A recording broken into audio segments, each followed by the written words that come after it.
hygiene.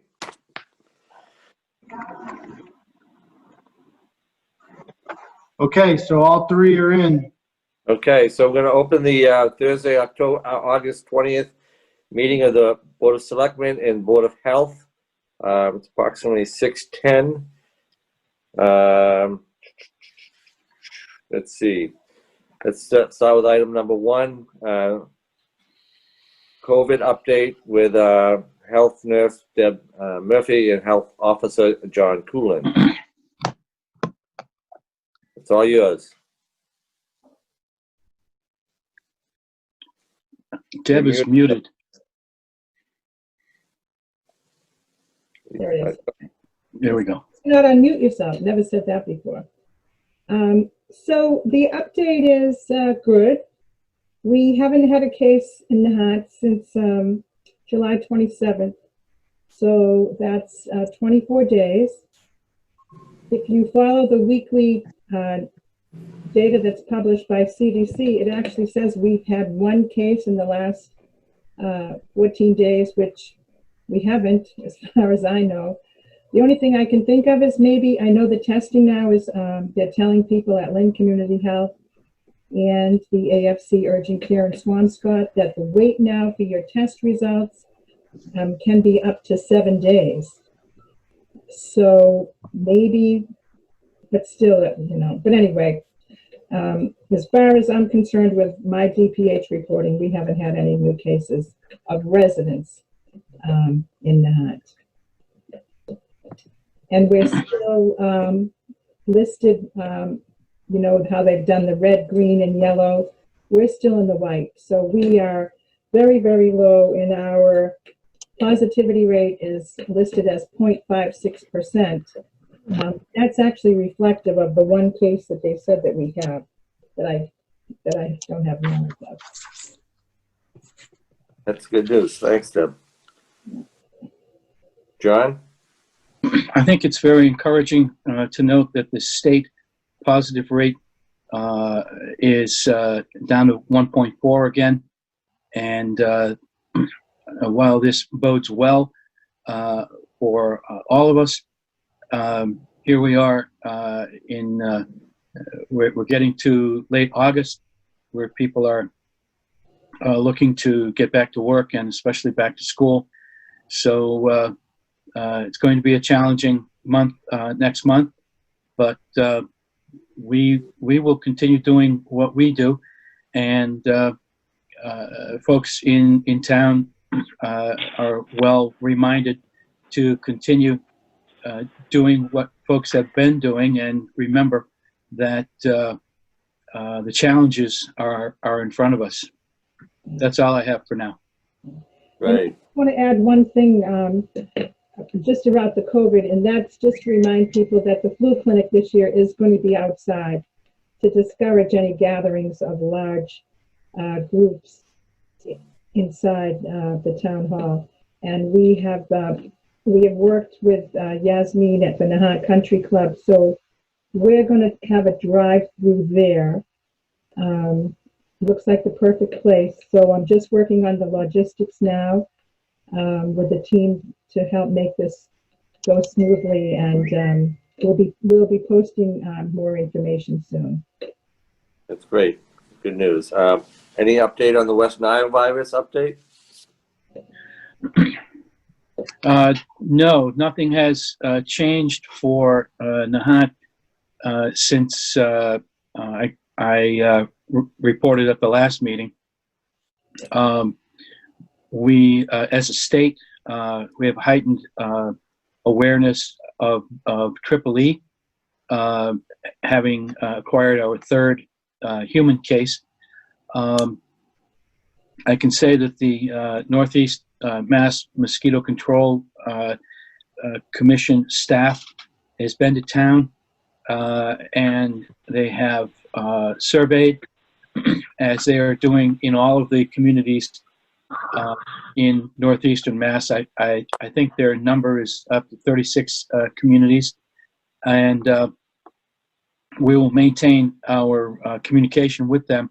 And if I get any communications from DPH or Northeast Mass Mosquito Control, I'll be forwarding it to not only Tony, the town administrator, but also folks who have groups working outdoors, including the DPW superintendent and a couple of groups in town.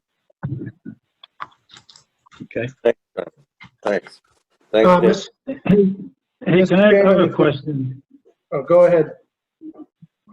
Just, is there any particular protocol for testing in town? No. As far as, do we offer testing, do you mean, or when the test is Yeah. required? Do we offer? No, we don't. We don't have any testing capabilities here in town. Okay.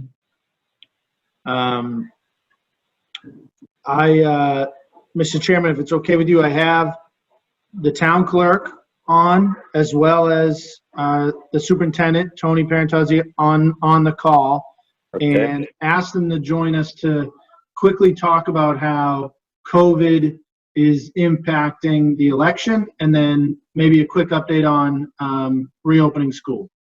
Sounds good. Diane, do you want to go first? Sure. So as many of you know, due to COVID-19, everybody in the state received a absentee ballot card. If you did not receive one, it was because you had already filed for an absentee ballot in a previous election. So all of those have been sent out. Most of them have been returned. I have over 800 of them returned. 720 of them ballots have been sent out in the last 5 or 6 days.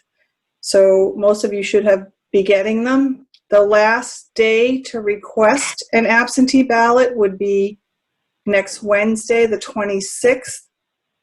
So if you want an absentee ballot, you need to request it. You can get the form either by going to the Secretary of State website or the Town of Nahant website and go to the voting information. You can download an absentee ballot there, or form, not a ballot. The form comes in and then we send the ballot out.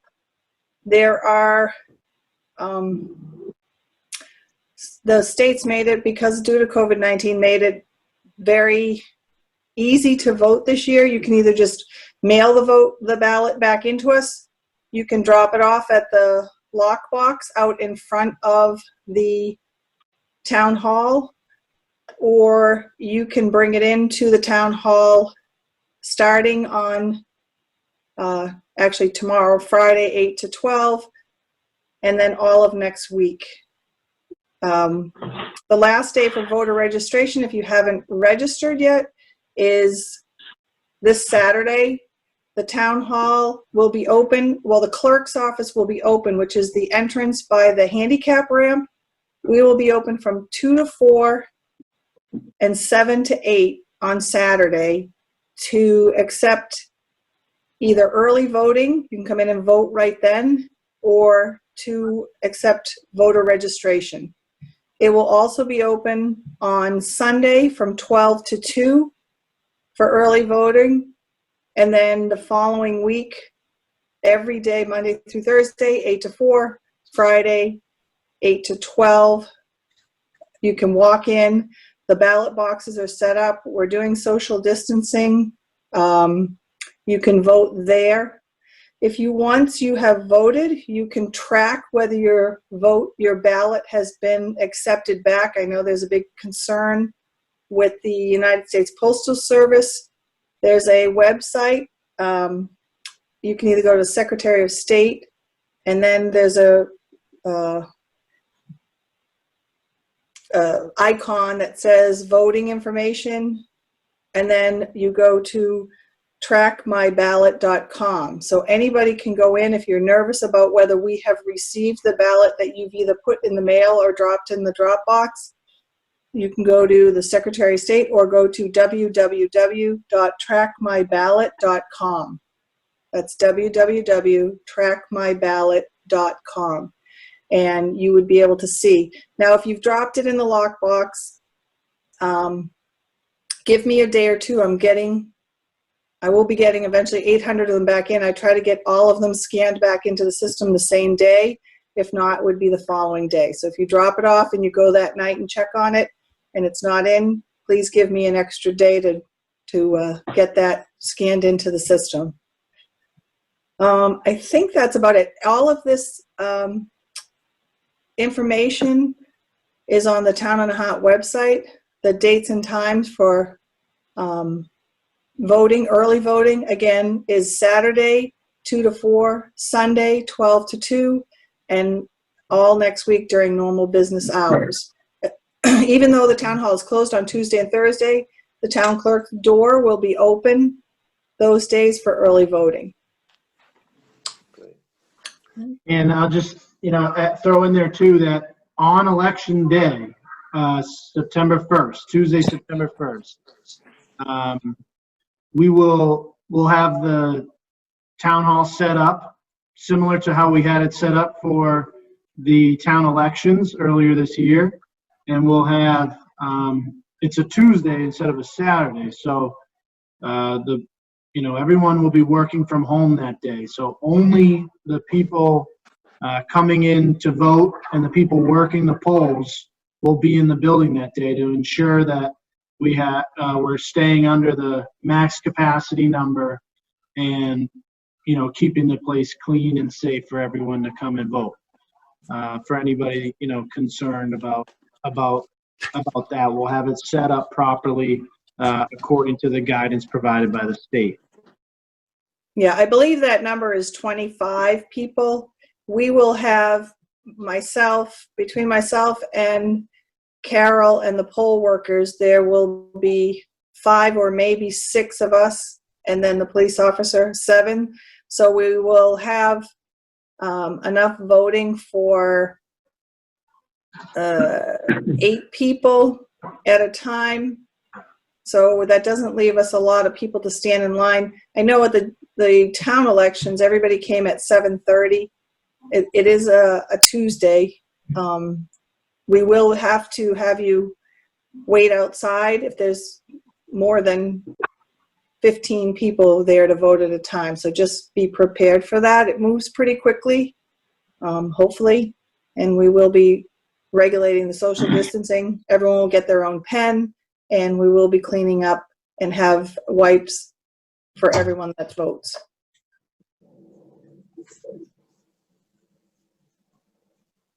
Thank you, Diane. Good You're job. welcome. I know it's a lot to get together, but it sounds like you're under control pretty well. So thanks a lot. Appreciate it. You're welcome. Tony? Thank you, Mr. Chair. First of all, I want to thank you for the opportunity to bring the Board of Selectmen and the community up to date on the various things that we have done in order to begin school this year. I guess I'm going to start with the overall guidelines from the Commissioner Governor. The Commissioner negotiated with the 3 largest educational unions in the state. The typical school year had a mandatory 180 days of education for the students. That number was dropped this year to 170 days with 10 days of training so that the educational staff would know how to deal with the variety of protocols and also the variety of new educational processes required by remote learning. In the spring, we did it on an emergency basis, and this year we will do it on much more of a planned basis. So there needs to be 170 days of school, and for an elementary school like we have, there has to be 850 hours in the year of educational activities. So the first thing we did is we did a feasibility study. Our feasibility study turned out very different than a lot of school districts. We determined that with 6 feet physical distance between all of our adults in the classroom and the students with one another, and that's seat to seat, we could in fact accommodate 100% of our students back in school. That's a rare commodity in the Commonwealth. We meet all of the guidelines of the Department of Elementary and Secondary Education. So with that as a basis, the next thing we did is we had a planning committee to develop one of the two plans that we were required to develop. The first one was a preliminary plan. So we had a team of 2 school committee members, parent and guardian, 3 administrators, teachers representing the Nahant Teachers Association, our wonderful Board of Health nurse, Deb Murphy, and our school nurse. And we developed a preliminary plan. We met on July 21st, 23rd, 28th, and again on August 4th. That preliminary plan was turned over to the school committee, who had the authority and the responsibility of developing the final plan. The school committee met on August 4th, on August 6th, and August 11th. At all 3 of those meetings, there was public comment taken, and the school committee communicated individually their perception of what the plan should be. On the 11th of August, they took a vote. The vote was 5-0, and the plan is as follows. From on August 31st to September 15th, our staff will be in training sessions, both in the building, in person, and in the building electronically remote if the groups get over 15. On September 16th, 17th, and 18th, all of our elementary students will have 3 days of remote learning. That's to do a variety of things. Number one, it's to make sure our teachers are very good at remote learning if in case we have to go back to it because of the COVID-19 cases that are in the community. The second thing is that will give them a chance to meet with students and parents either electronically, which is going to be the predominant way, or in a rare case, in person.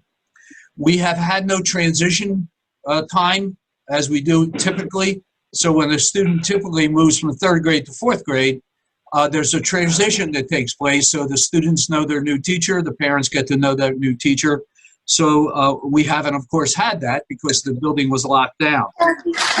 So that will take place on the 16th, 17th, and 18th. On September 21st, we will go to in-person learning and remote learning for the students whose parents choose remote learning.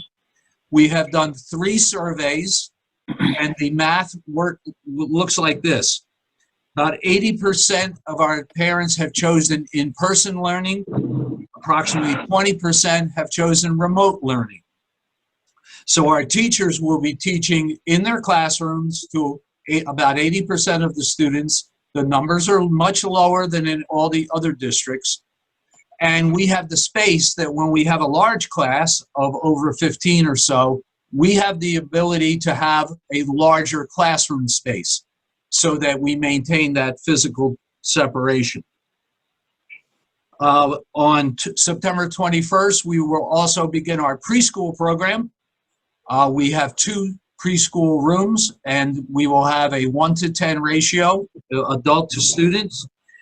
And the plan calls for no sooner than October 5th, we would begin our after school and our before school supervision programs. Of course, in the middle of this, on the 13th of August, the state came out with its color code. Interestingly enough, the school committee made its decision prior to the color code coming out, but it was perfect. The school committee's plan is exactly what the commissioner and governor's color code stated. And as, of course, Ms. Murphy gave you the data, we have not had a new case since the 27th of July. So the expectation of the commissioner is that we will have in-person learning. So serendipitous, but it blended perfectly with the plan. The plan has lots of details, which I will not bore you with.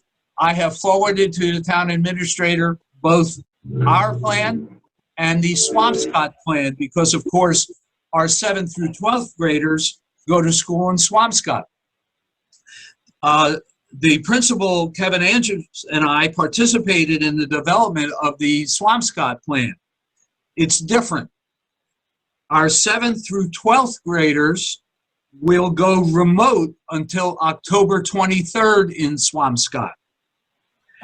But English language learners, special education students, and students identified as high needs students will be offered in-person learning starting at the end of their training period on September 16th.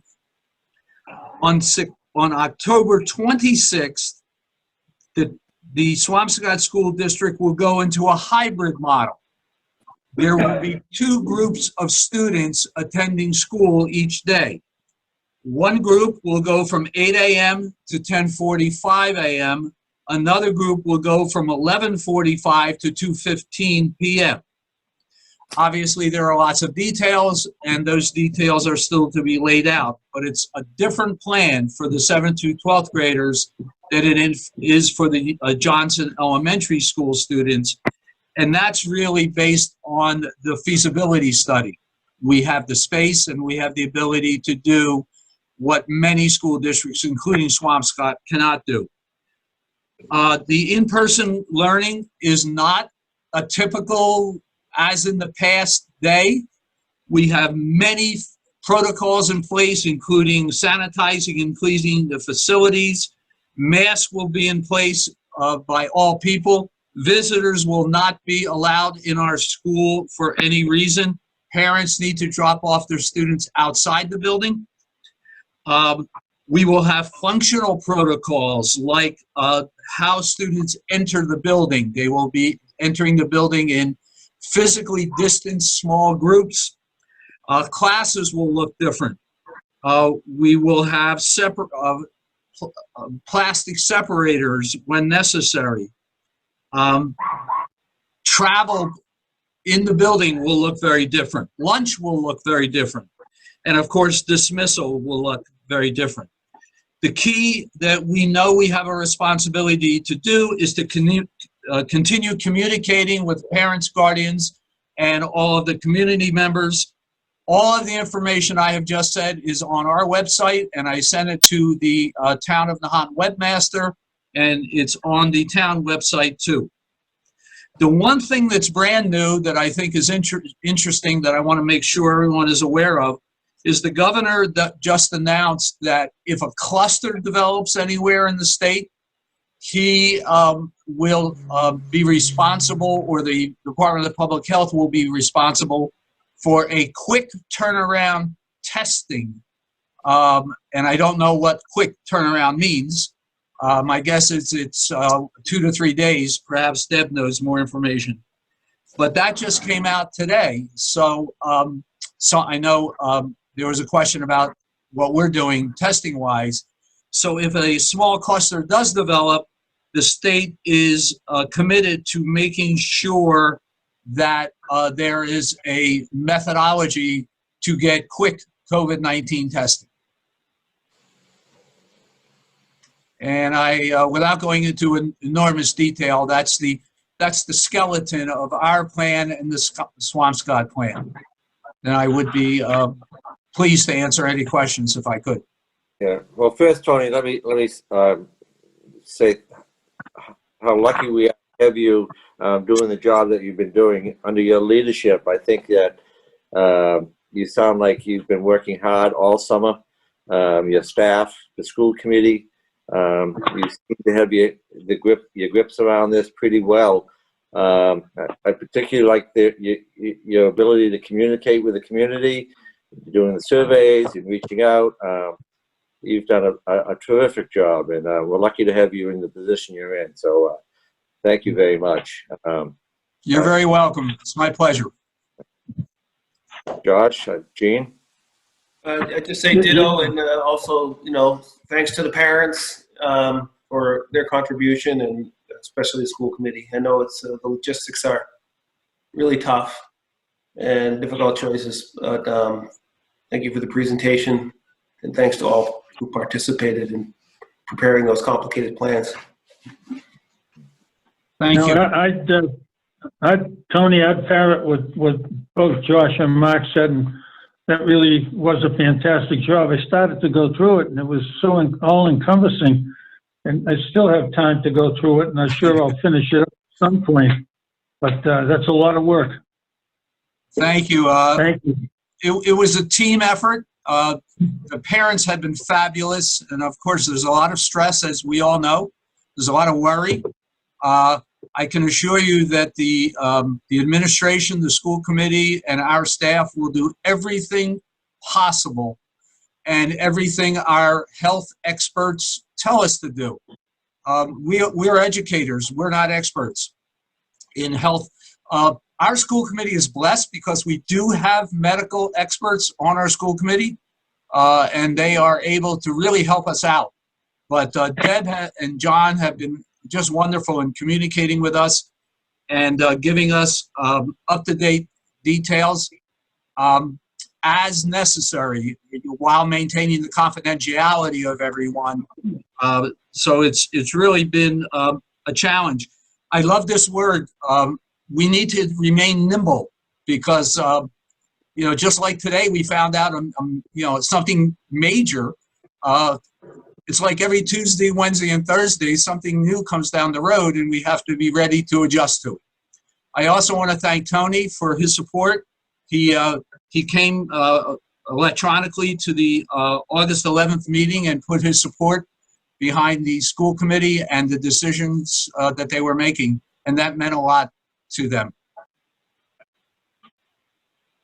Great. You're welcome. You're welcome, Tony. Thank you for everything.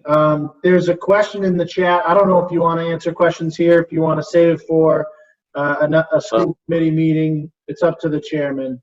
Yeah. I mean, it's up to the chair, and also some people might have some questions about election if Diane's still on. And if Diane or Tony can't stay for the entire meeting, perhaps if they are willing to take questions, we could accept them.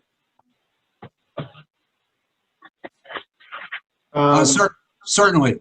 The question in the chat, Tony, is what is the plan for busing? Thank you for that question. I have been in contact with both NRT, which is the company that buses a minor number of our students, and the Healy Bus Company. I have been in touch with both Paul and Mark. Mark Healy is the owner of the company. Both bus companies have protocols for safety, which follow the public health guidelines. They both have sanitizing protocols, and the plan is that we had 2 rounds of busing in the morning that went to Swampscott Middle School and High School. What we will do is, since there's 2 groups of kids, one early and one late, we will simply have 1 bus for the first group and 1 bus for the second group. The numbers of students being transported is the same, and that enables us not to expend any more of our precious resources on more busing. The NRT bus company, their busing is specialized to individual students and that will be worked out with the parents and guardians and the special education provider. So we do have a plan. And Tony, when's the next committee meeting? And is that on Zoom, just like this one, or how can people follow along? Yes, the next school committee meeting is Tuesday at 7 p.m. And if you go to the Johnson Elementary School website, right on the opening page, it says school committee meeting. If you click on it, there's the Zoom. All you got to do is go that evening, double click, and you're right in. Or if you contact our office, obviously we will send that out to you. It's also on the agenda that the clerk posts. We have found that by putting the Zoom ID and password right on the agenda, it saves people hunting.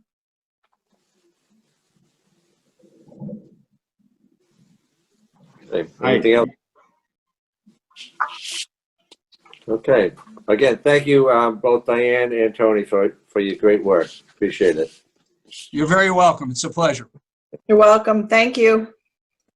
Okay, other opening comments. I want to mention that the Nahant Fire Department is still seeking applicants for the position of call firefighters. Anyone interested can contact Chief Dean Palumbo or Town Hall, and they'll get you the details. So I encourage anybody who's interested in participating to get some more information and sign up.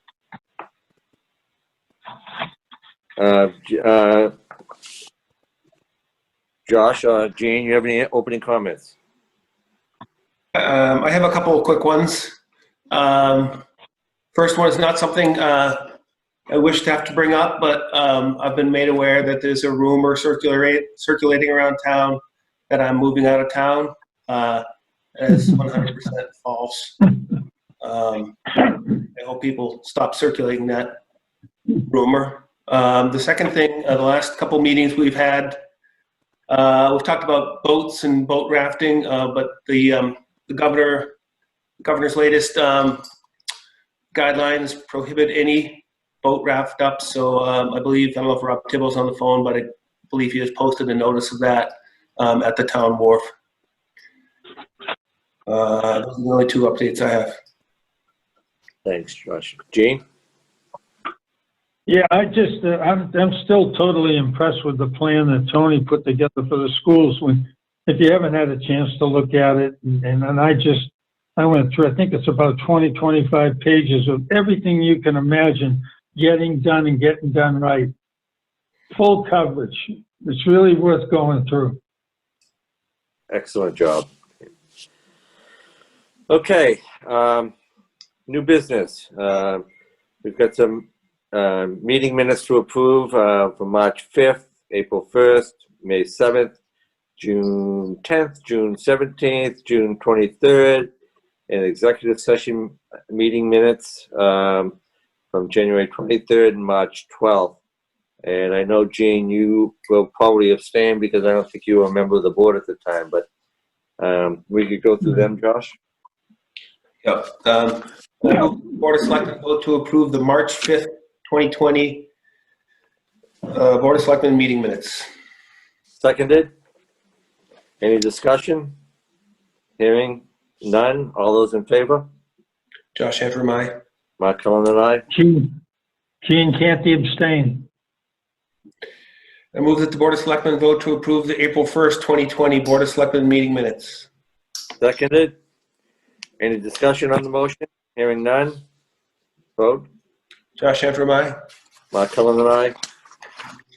Gene Canty abstain. Sorry. I move that the Board of Selectmen vote to approve the May 7th, 2020 Board of Selectmen meeting minutes. Seconded.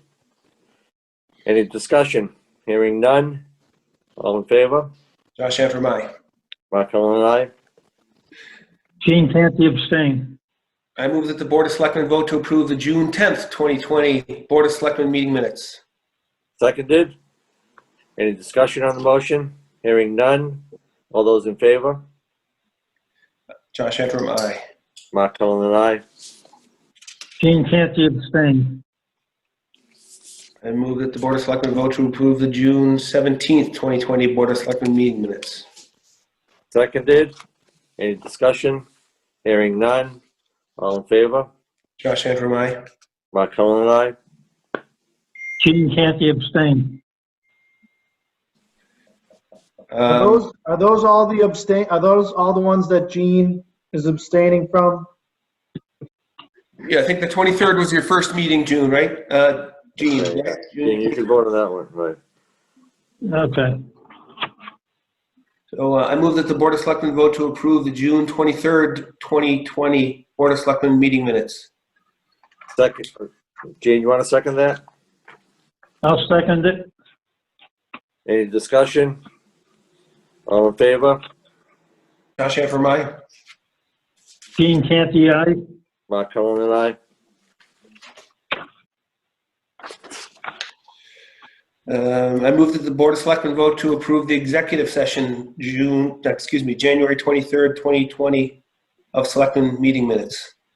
Seconded. Any discussion on the motion? Hearing none. All in favor? Josh Antrim, aye. Mark Cullen and I. Gene Canty, aye. Oh, you abstaining on that? Abstaining on that one, Gene. Abstain on that? That's 23rd. Abstain, okay. Yeah, I stumbled on my words here. It's January 23rd. So the next one is also prior to your election. I move that the Board of Selectmen vote to approve the executive session March 5th, 2020 of Selectmen meeting minutes. Seconded. Any discussion on the motion?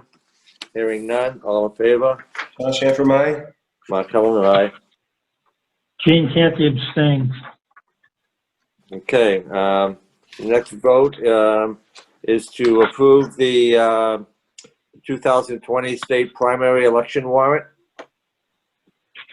This is under 3B.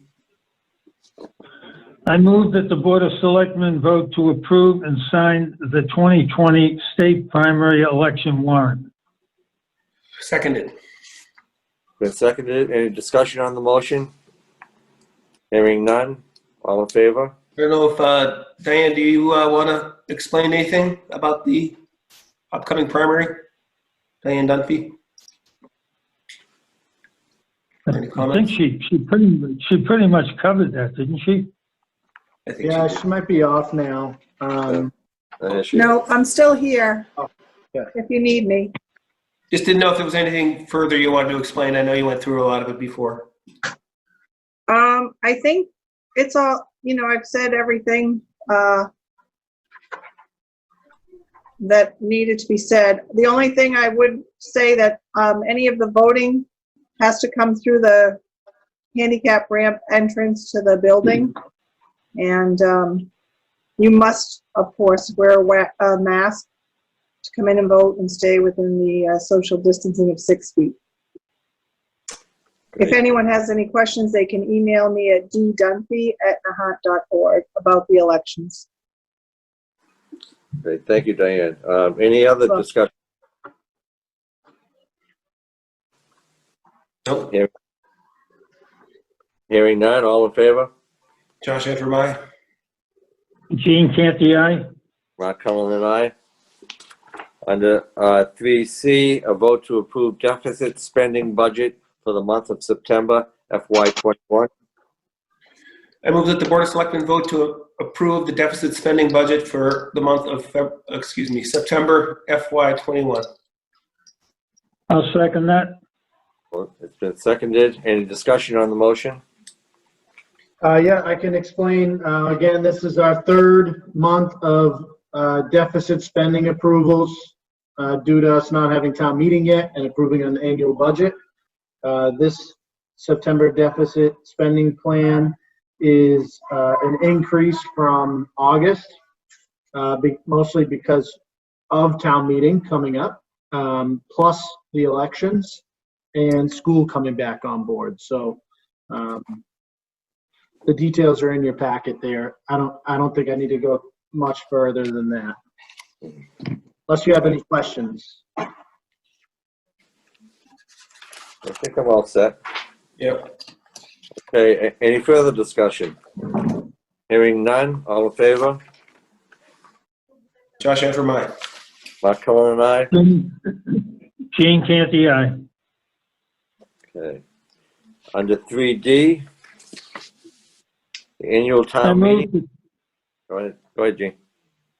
I move that the Board of Selectmen vote to open the September 26, 2020 annual town meeting warrant for submission of articles. Seconded. Been seconded. Any discussion on the motion? Yes. So the articles that are added. Can you go through those, Tony? Do you want to Uh, complete this vote and then on the next one, we'll go into discussion? Yeah, Makes when we sense. talk about the warrant, okay, we can do that. Okay, any further discussion on this motion? No. Okay, all in favor? Josh Antrim, aye? Gene Canty, aye. Mark Cullen and I. All Okay, right, so 3E, a vote to approve the budget and send it to the Advisory and Finance Committee? well, we have to, Oh, I'm sorry, guys. another motion in here, which is to That's right. accept and close. So this is where we're having our discussion. Yeah. So I'll make the motion. I move that the Board of Selectmen vote to accept and close the September 26th, 2020 annual town meeting warrant as presented and to send it to the Advisory and Finance Committee. Any discussion on the motion? Seconded. Seconded and discussion. So open for discussion? Yes. Okay. So what you have in front of you is if you're looking at the electronic version that I sent around and you go to the review tab on Word and click all markup, it'll show you the red line changes that were made. And I could share my screen if you'd like. Yeah, go ahead. Mhm.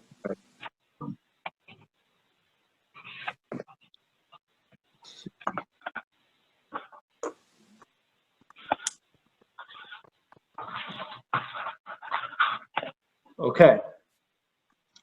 So, as folks on the call, I'm sure are aware, we've been discussing a lot about town meeting and what's going to be on the warrant. Really, like, are we gonna pursue essential articles only, or try to get the entire meeting in, which could draw more people to the meeting itself.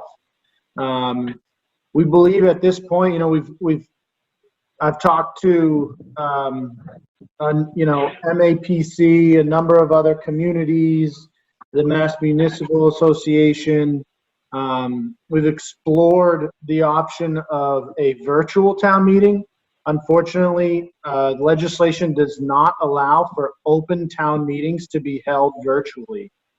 We did receive quite a few amount of requests for us to explore that option, and we did, but unfortunately, the form of government that we employ doesn't allow us to do our meeting virtually, so it has to be held in person.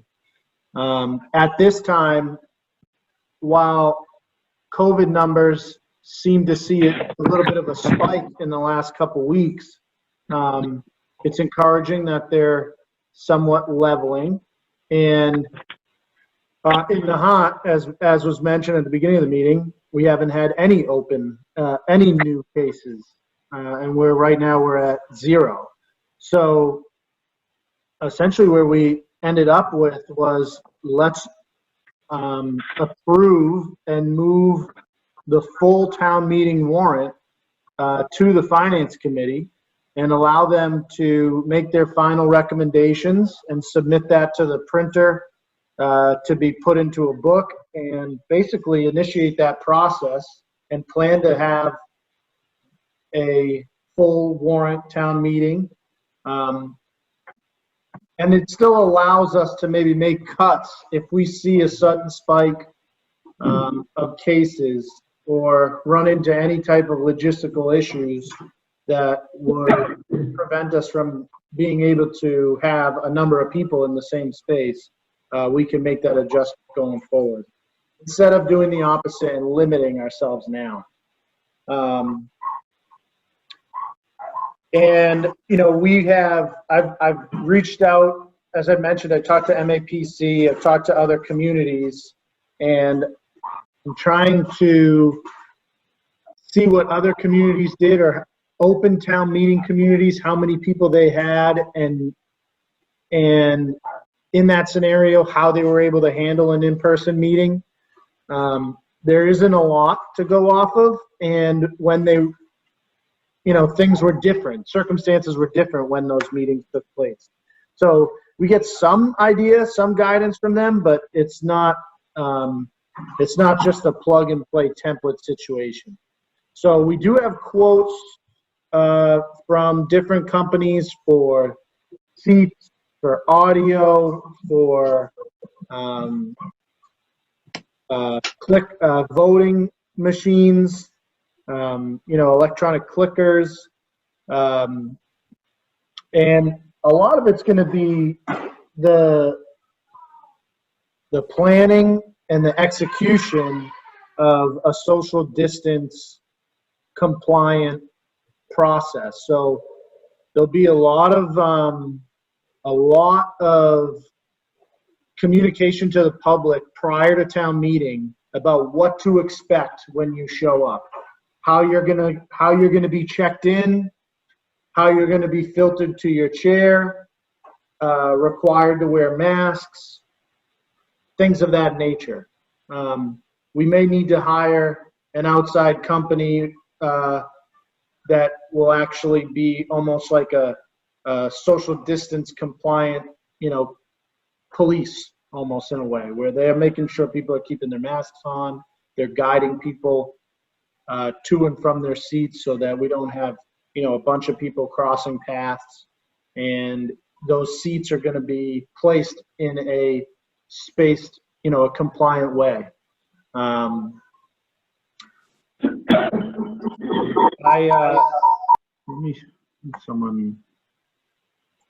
had somebody echoing back here. Just want to make sure everyone's on mute.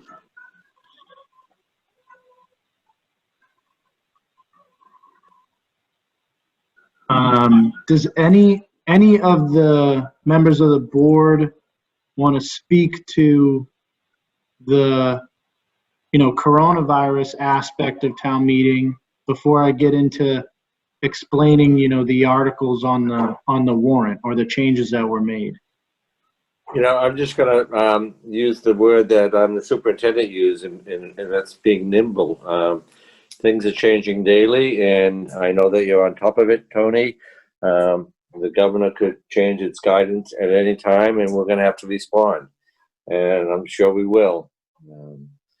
Will be interesting as schools begin to open and as colleges begin to open, whether or not we experience another spike, and we're going to have to see what the governor has to say and follow his guidelines. So we'll have to be nimble, and I'm sure we'll adjust.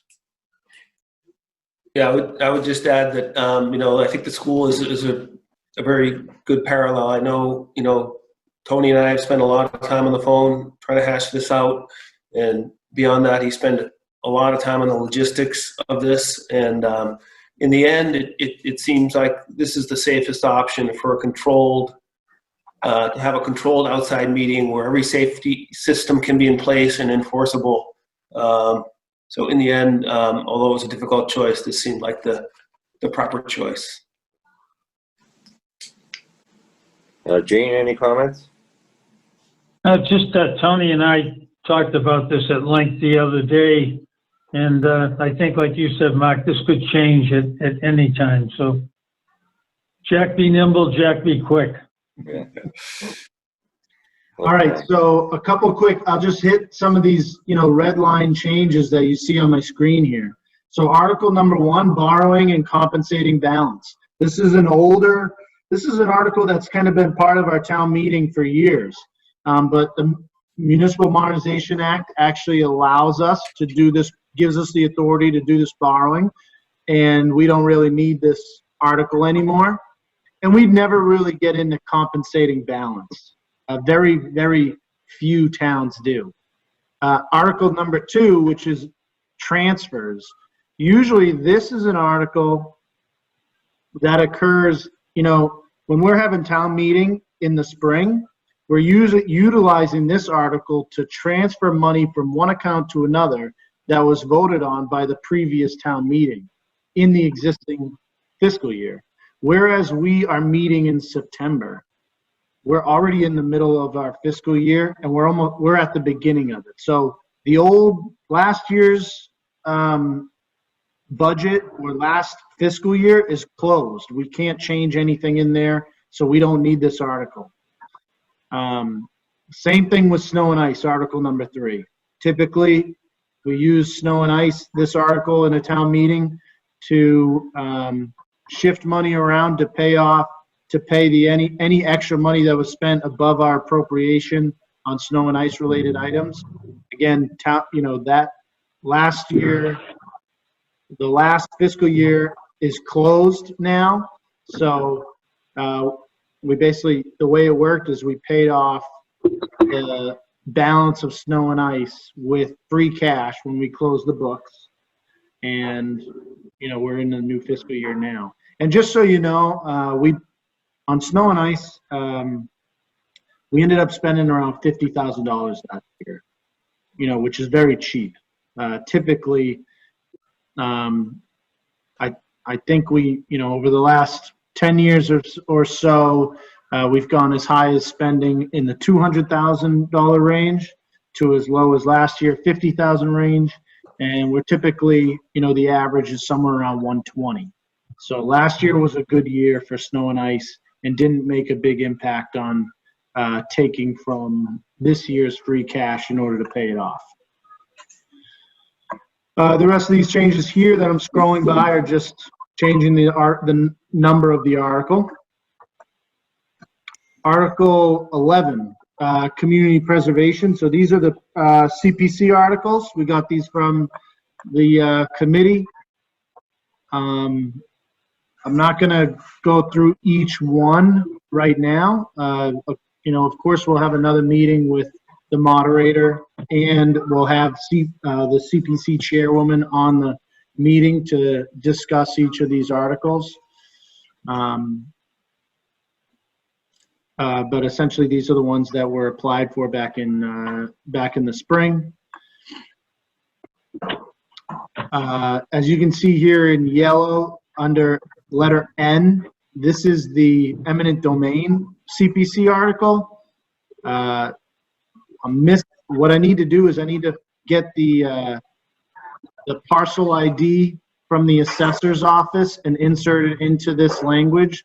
So when the board makes a motion to accept these and close the warrant, if you could just include a statement of authority for me to add this in once I get it from the town assessor.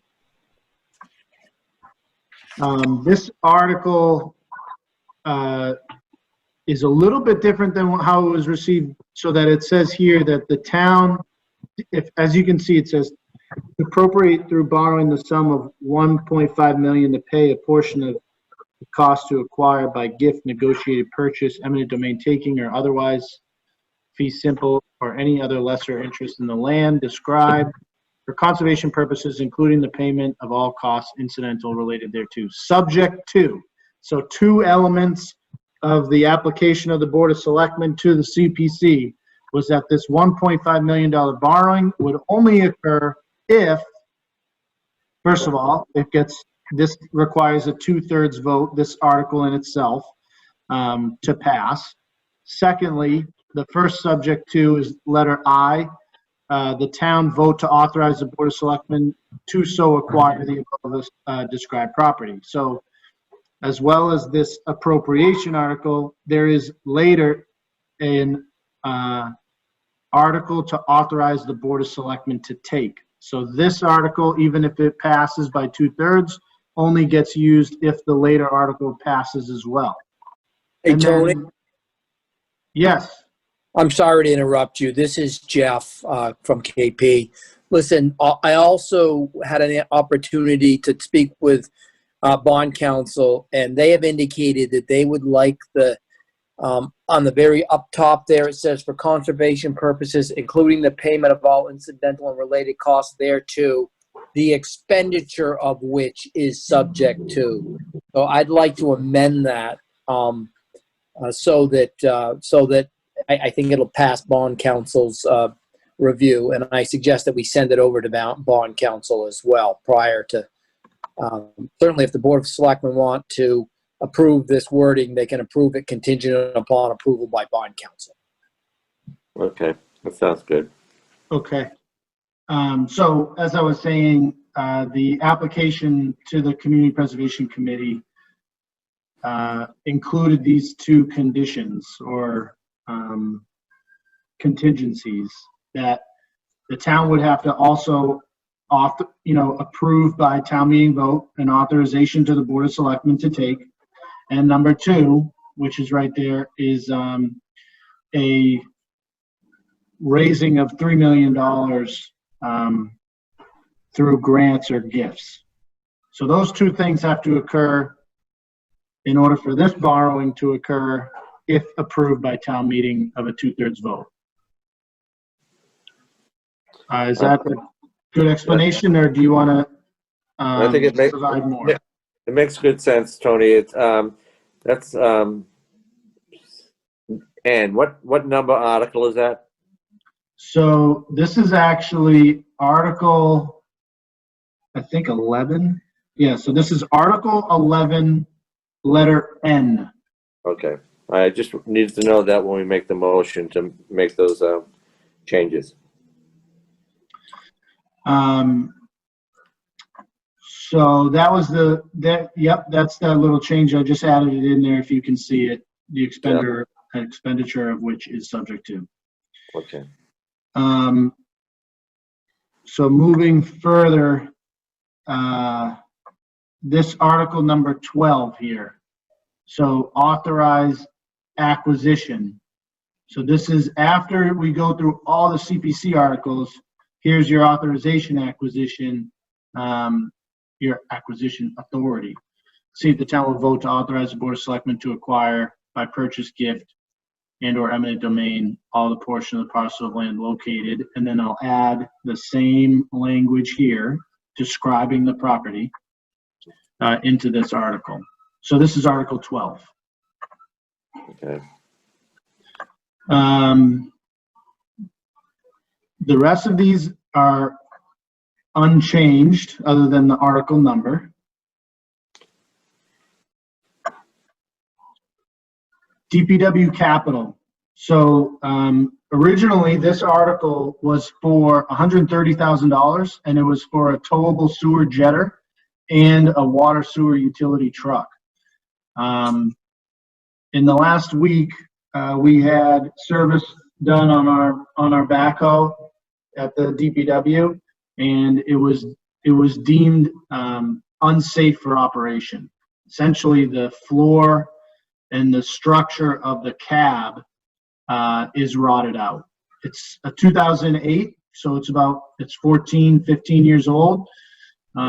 Usually you try to get 20 years out of something like this, but it's a liability for the town. We can't allow for our employees to operate the machine because it's deemed unsafe.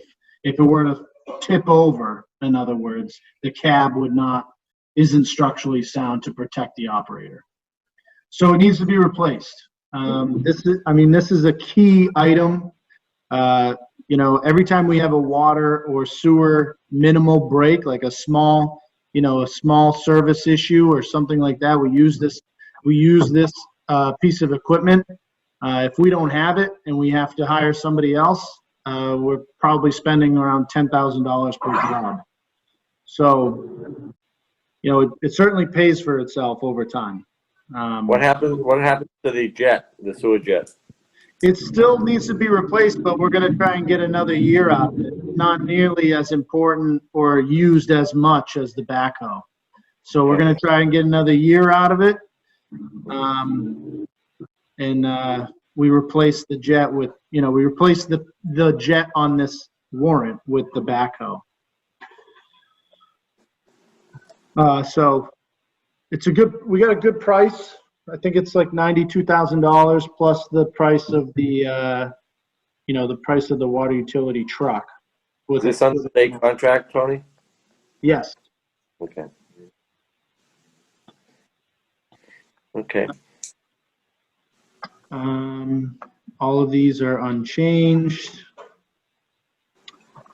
Coast Guard Design Development and Advisory Committee.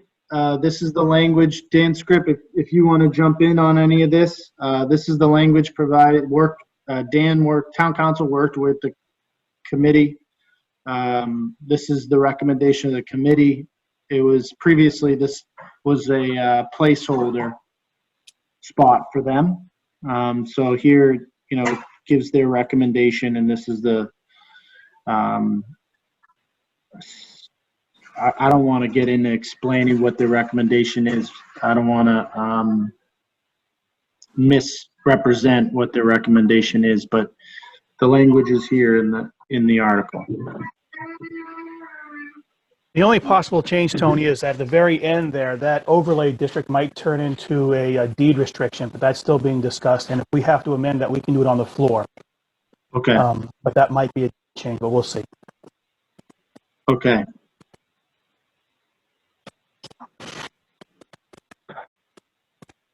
And that's it. Those are the latest changes. Okay. Any further discussion? Josh or Jane? Just really happy to see the Coast Guard housing article on the warrant. So it's been a long time coming, and really happy to see it made it. Jane? No, I'm good. So Josh, if there's no further discussion, we can take a vote on this. So just to note that under Article 11N, you want to add,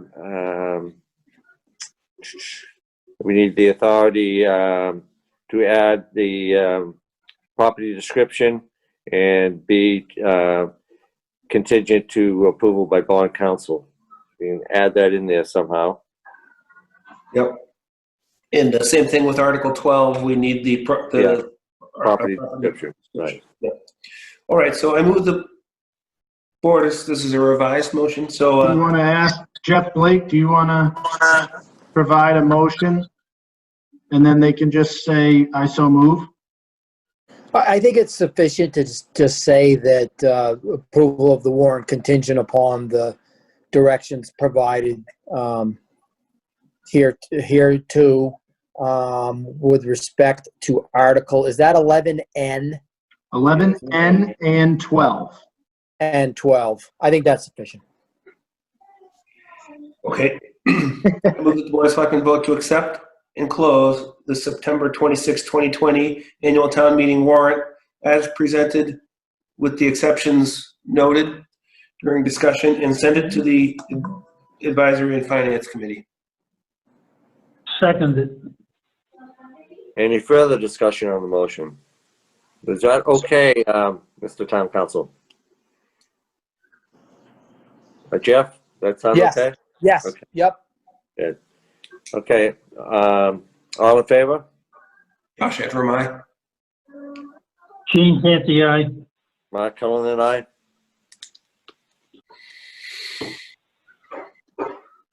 We now move on to the budget.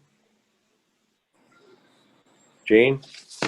I move that the Board of Selectmen vote to approve the Board of Selectmen budget for fiscal year 21 and to forward it to the Finance and Advisory Committee for their ongoing review in the fiscal year 21 budget development process. Seconded. Motions are made and seconded. Any discussion on the motion? Tony? Yes. So if you take a look at the spreadsheet in your books there, we had made changes back in March, but hold on, someone's off of mute.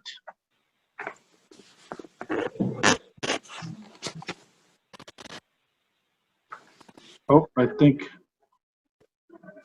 that worked itself out. Hold on, back to the spreadsheet there. So if you look at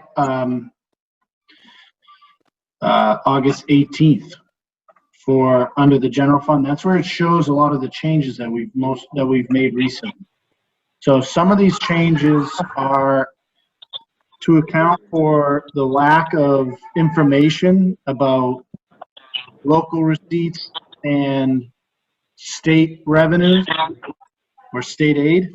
I'm still getting some feedback from somebody.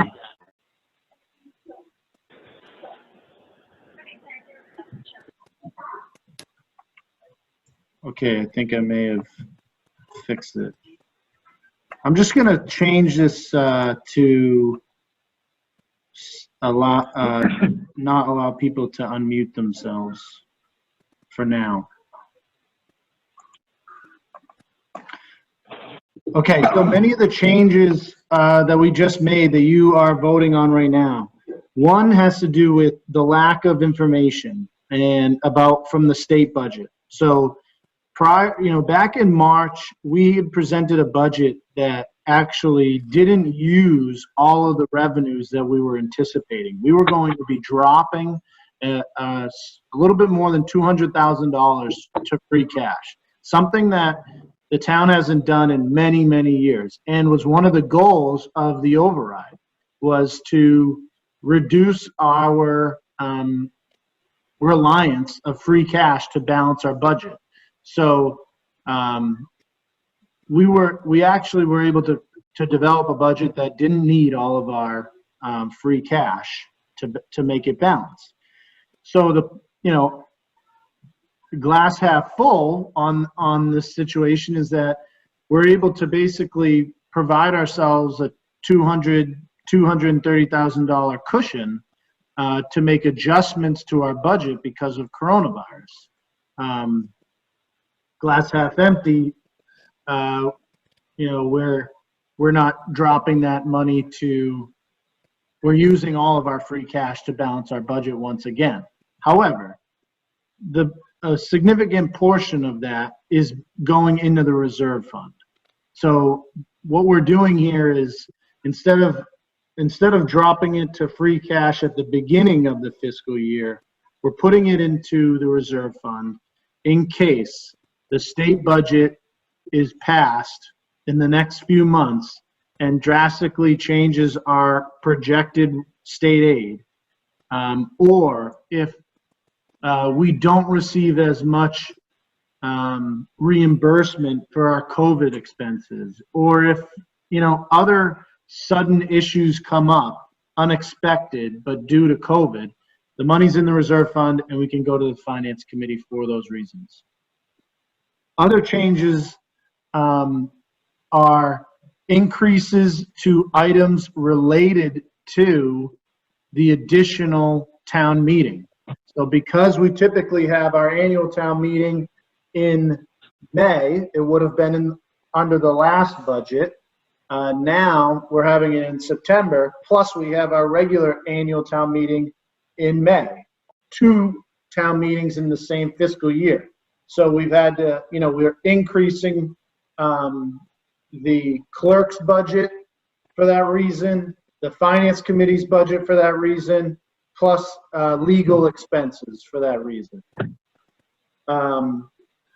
We've also increased the clerk's, not the clerk, but the elections budget, which is related to the clerk's budget, because of the additional elections due to the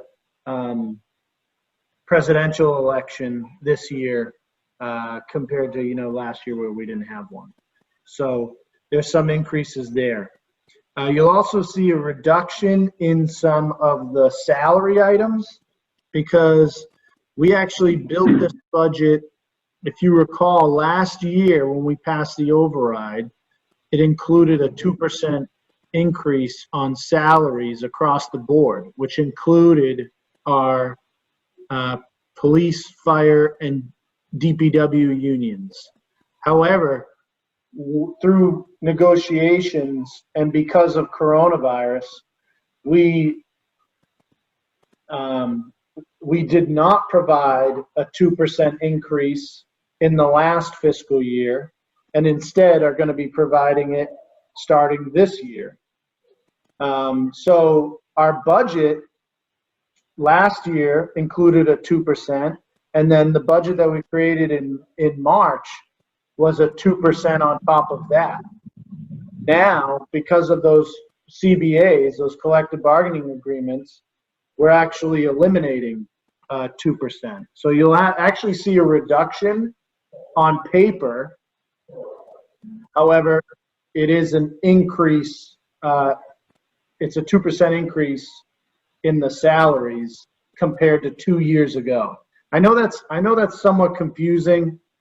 Are there any questions on that? I know there's, I'm throwing out a lot of different fiscal years and contracts and things like that. So is there any questions on that piece?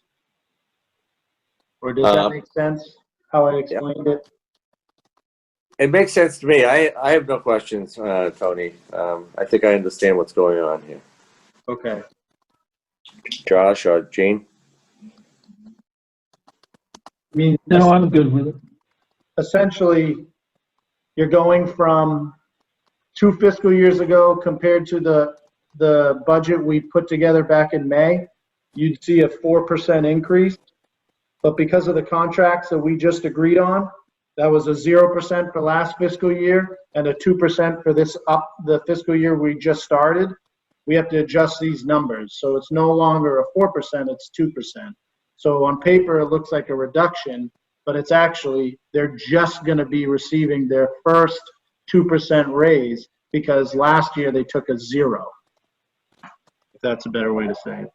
Mm-hmm. We did have to increase some of the overtime budgets because we are including the Federal Labor Standard Act premium overtime pay. We're required to do this and need to make a little bit of an adjustment there. So we're putting a little extra money in it because we won't know until the end of the fiscal year how much that actually impacts our budget. On the fire department, so we are in, we've agreed for a 1-year working chief contract with Chief Palumbo. So he's going to be officially a working chief. So we're moving his salary from the bulk item under the fire department that funds all full-time employees we're taking his salary and moving it into the department head item under the fire department. So you see that's actually not an increase, it's more of a shift. And you'll see also here that military housing. So the Coast Guard Committee actually received a reserve fund transfer in the last fiscal year for costs associated with the study that they are doing in order to present the information needed for the article of the Coast Guard housing. So because the fiscal year ended and that money closed, it's being added into the account for this upcoming fiscal year. And that's pretty much the bulk of it. Everything else you see in the water sewer enterprise and rubber enterprise those are salary changes based on the contracts, like I explained previously. Great. Any further discussion? Yeah, just a quick Water question. sewer transfer, can you explain that a little bit? Yes. Let me see what row? Row 50, transfer to water sewer. Debt shift. So we had typically, we're not required to pay interest in the or pay principal in the first year when we do a borrowing. So because we were unsure of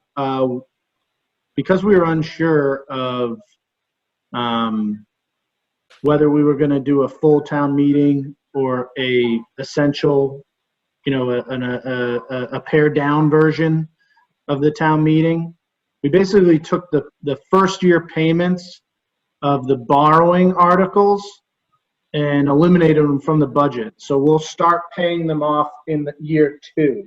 This way, it doesn't matter whether they are featured at town meeting or whether they don't get approved at town meeting.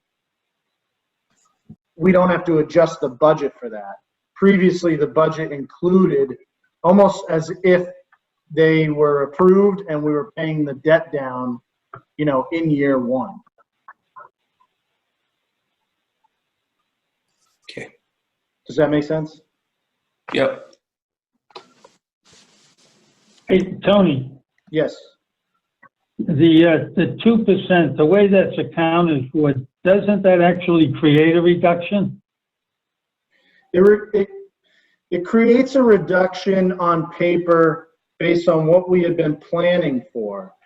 But it does not reduce the salaries of the employees. So last town meeting, the town approved a 2% increase to those unions. However, we didn't come to an agreement. So they actually never received the 2% increase that was approved by town meeting.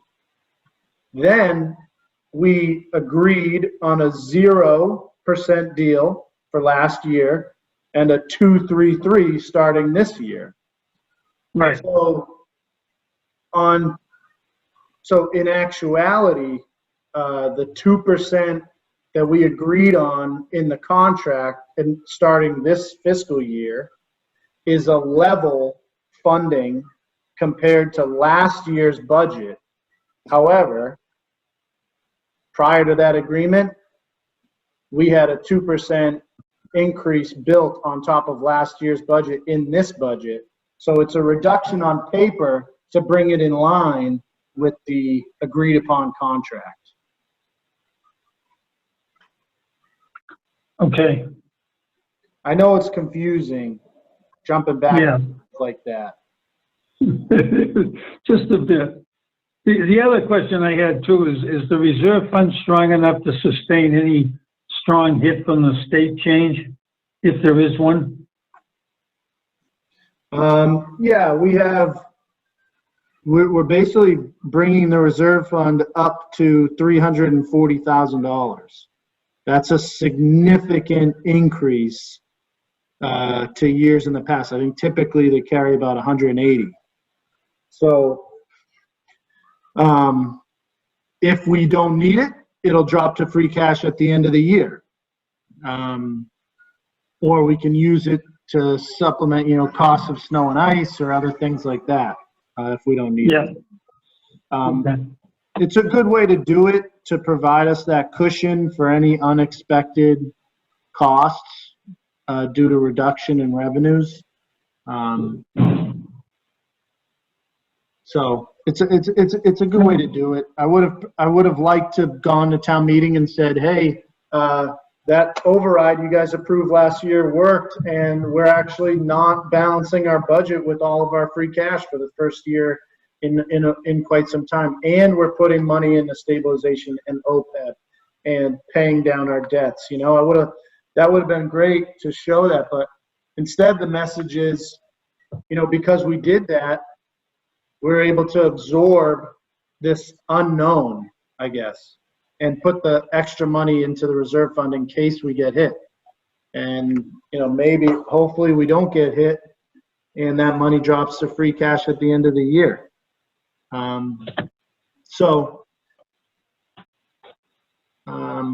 Yeah, I think that I think 340,000 should sustain any type of, I can't guarantee it, but it should be enough. Yeah, okay, thanks. Well, it's certainly a lot more than I've ever seen in the reserve fund. Yeah.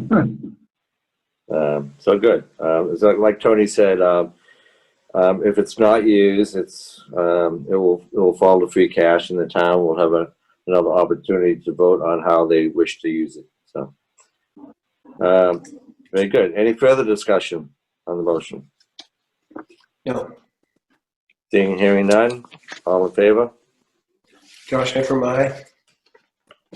Gene Canty, aye. Mark Cullen and I. Okay, we have some approvals here from a couple events. Hey, Mr. Chairman, before you jump on to the next thing, can I just quickly, publicly say how thankful I am for Debbie Waters and all the work that she's doing right now between 112 budgets and,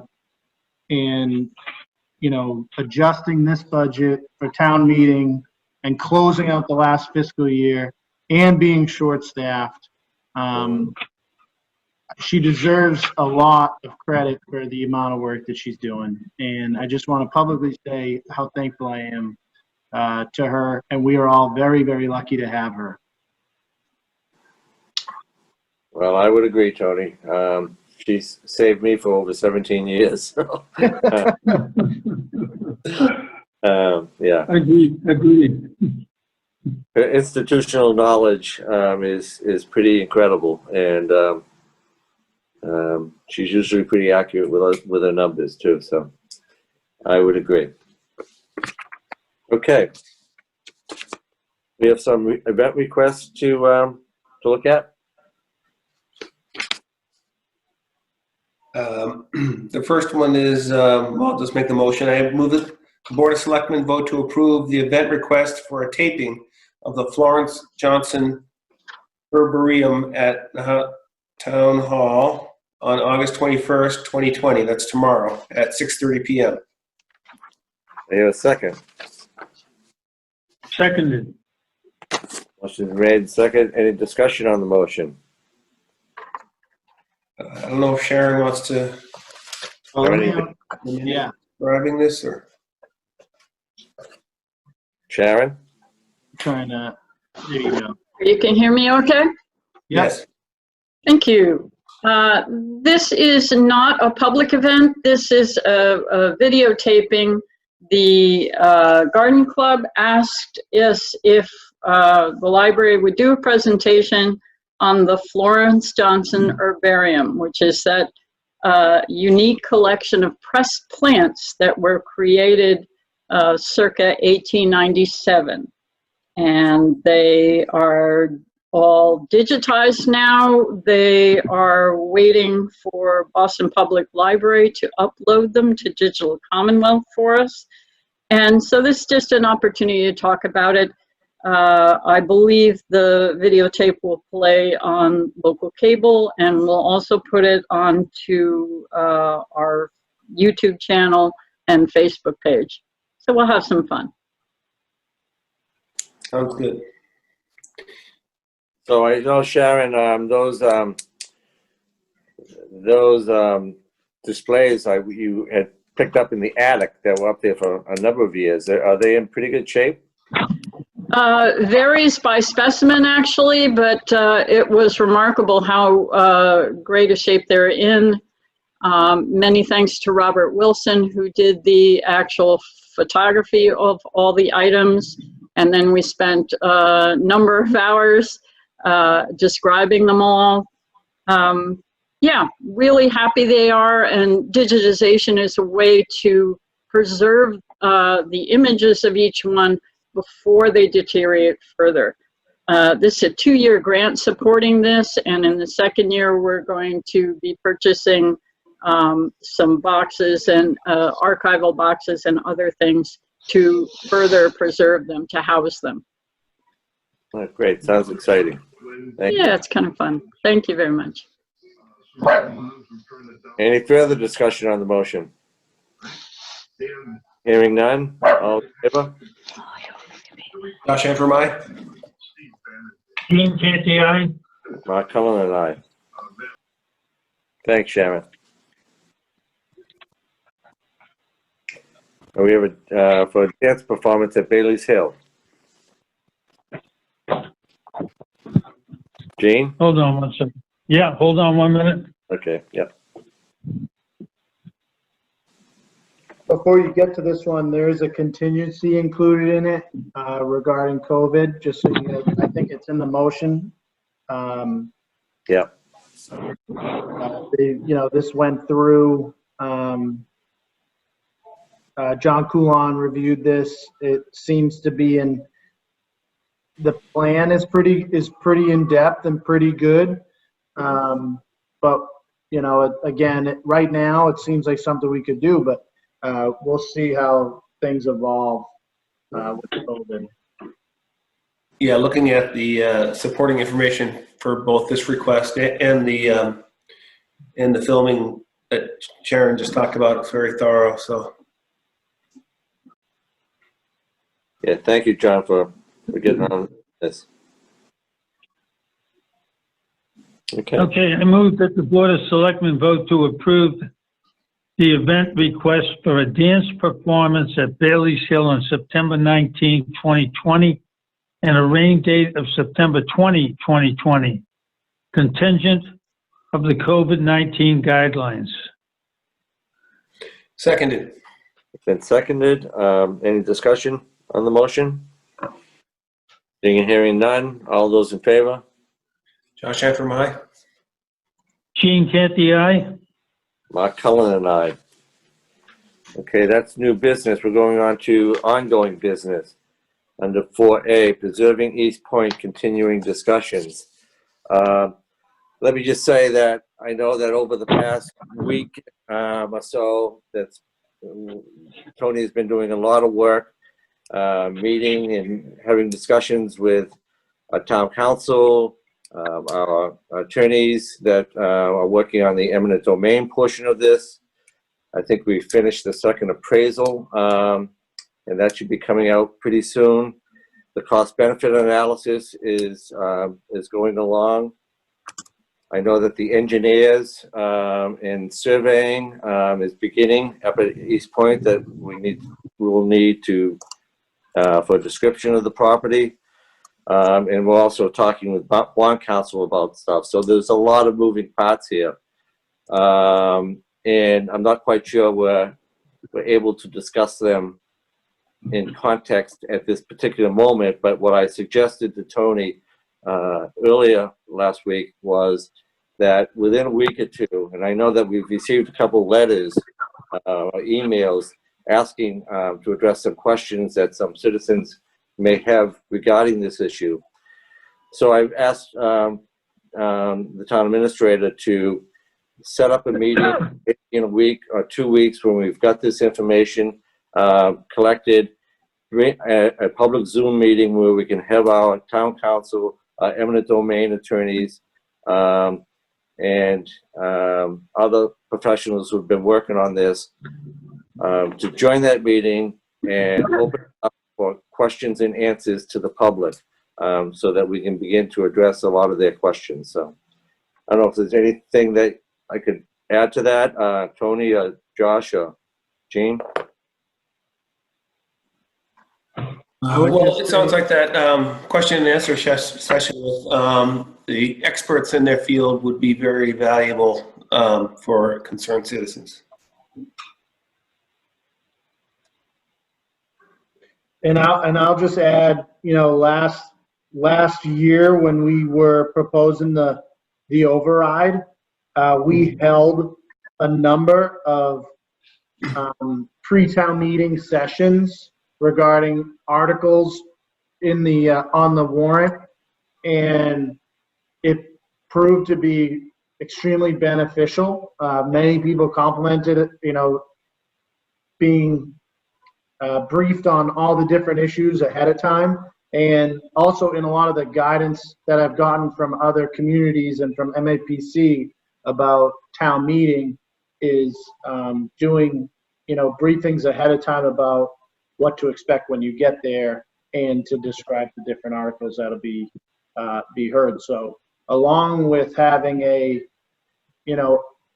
meeting specifically on that one topic, we'll likely host a number of meetings to talk about other items or to brief people ahead of town meeting on the issues so they are as prepared as possible to make a vote at town meeting and hopefully get through stuff quicker, So once we get through tonight, we'll we'll get on the calendar a number of Zoom meetings like this to do, including, one specifically for the Northeastern issue. And there's a question I see in the chat too about a public meeting regarding Coast Guard housing. That I know that the committee has talked about doing a pre-town meeting, public meeting, like on Zoom regarding that article too. So that'll be coming as well. Any other discussions on East Point? I don't know, Tony, do we usually open it up to the public at this point, or just wait to citizens forum? It's up to you. We can probably get through this other stuff, and then we can circle back on the citizens. Okay. Another on 11B, we have an amendment to the gift agreement between the Preservation Trust and the town. Josh? Someone's muted. Josh? I muted myself. So I move that the Board of Selectmen vote to authorize acceptance of any additional funds gifted by the Nahant Preservation Trust to replenish the gift agreement pursuant to General Law, Chapter 44, Paragraph 53A, account as needed to assist the town with evaluating the development of the property located at East Point. I'll second that motion. Seconded. Motion is made and seconded. Any discussion? Tony, could you perhaps explain this, what we're doing here? Essentially, so at the last Board of Selectmen meeting, there was a vote to publish and mail the second statement of the Board of Selectmen regarding the Northeastern eminent domain issue, and that it would be paid for by private donation. So there's an existing gift agreement between the Nahant Preservation Trust and the town of Nahant for costs associated with appraisal and legal work and engineering work. But it needs to be, a lot of that money's been spent already, so it needs to be replenished. And instead of having the Board of Selectmen vote every time we get another donation to accept, this kind of is generally allowing the Board of Selectmen to accept them as they come in a rolling basis. Makes sense. Any further discussion on the motion? Hearing none, all in favor? Josh Heffernan, aye.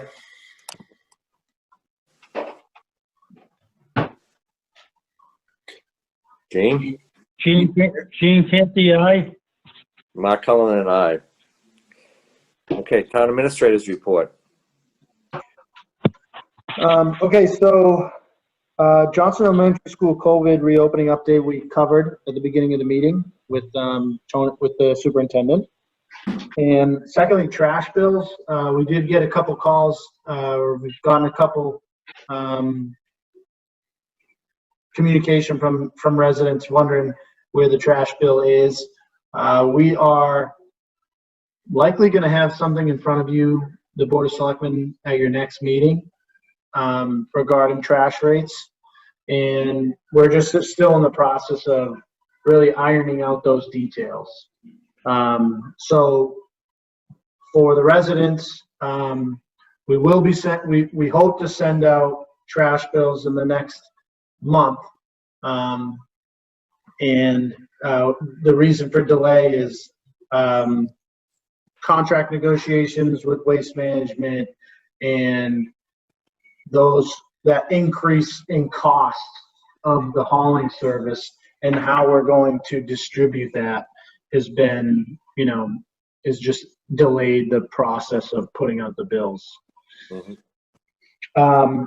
I just have a couple other things too that aren't on this agenda. One is our MWRA loan funded water infrastructure repairs.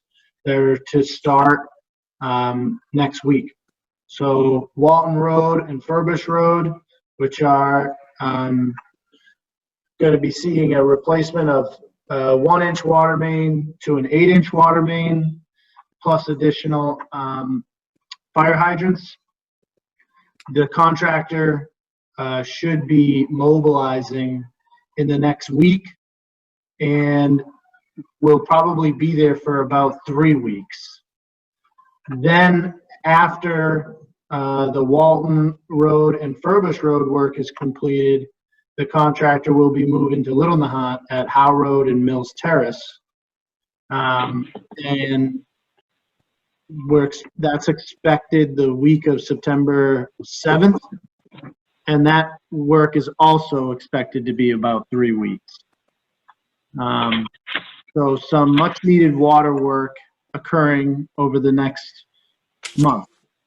Also, as many people may have already noticed, Willow Road, which has been a disaster to drive down because of all the work that National Grid is doing on the gas main there. Zach, our DPW superintendent, really put the pressure on them to repave from center line to curb where they dug and replaced the old main with the new main. And that work was done this past week, so happy to see that get done. Also today I met on site at Short Beach with Applied Coastal regarding our municipal vulnerability preparedness project. They are basically, we hired them to design a project that would feature increasing the resiliency of the Short Beach dune by filling in the access points and having compliant access that would go up and over the dune instead of cutting through the dune to help with preventing storm surge from flooding the street. They're doing great work. The next step in that process is to have a public meeting and get some public comment on the design. And MAPC actually just announced a no match required $150,000 up to $150,000 grant program. So we're going to apply to that for the construction of this job. So that's coming soon. People may have seen some information posted on signage at the access points by the Coast Guard station. We're probably going to put some updated signage there with some new graphics of the design. And like I said, we'll have a virtual public process as well. Parrot and Fallon. Tony, just sort of related to that, I know that several meetings ago we talked about the flooding on Castle Road and Fox Hill Road, and I know that I've met with you and DPW and others at the area. I've looked at a lot of the plans and elevations down there. I know that you and Zach are now consulting with an engineer to look at some short-term fixes down there, as well as some perhaps long-term. But we did promise we promised the neighbors in that area that we have a meeting to update them. So perhaps we could, I don't know if you want to do it with that meeting, but we should probably try to, once you get the information from the engineers, we should meet with the neighbors to go over what we're planning for this fall. Yeah, I want to make sure that, I want some engineering expertise to take a look at our concept that we came up with there to help out before really bringing it to the public, because I don't want to bring an idea that isn't doable. Yeah.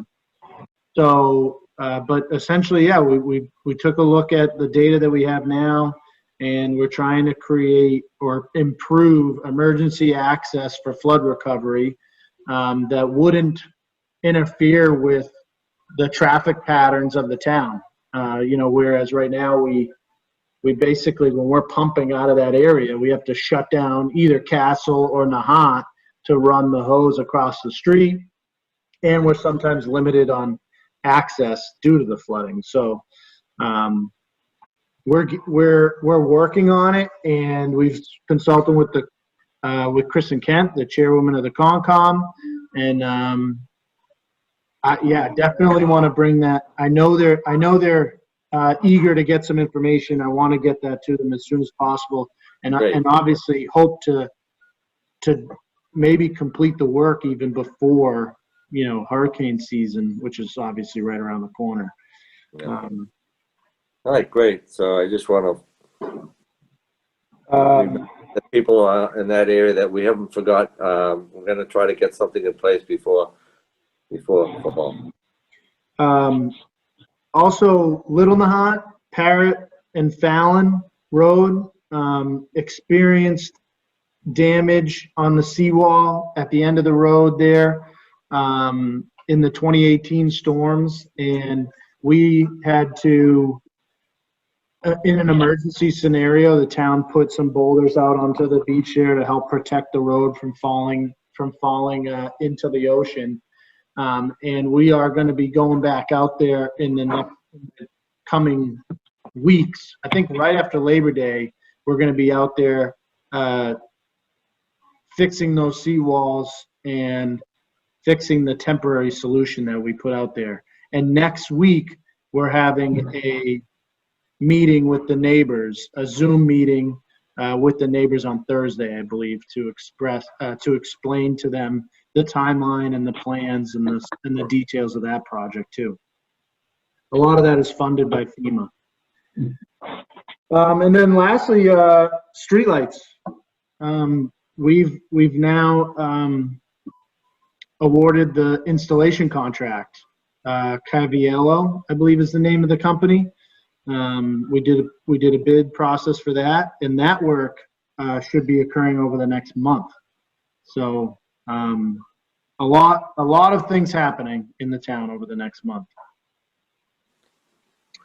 Hey, if I could, going back to Fox Hill Road and Castle Road, I read that email that Christine Licio sent out, and Mark, I think you got more involved in it, or deeply involved in it.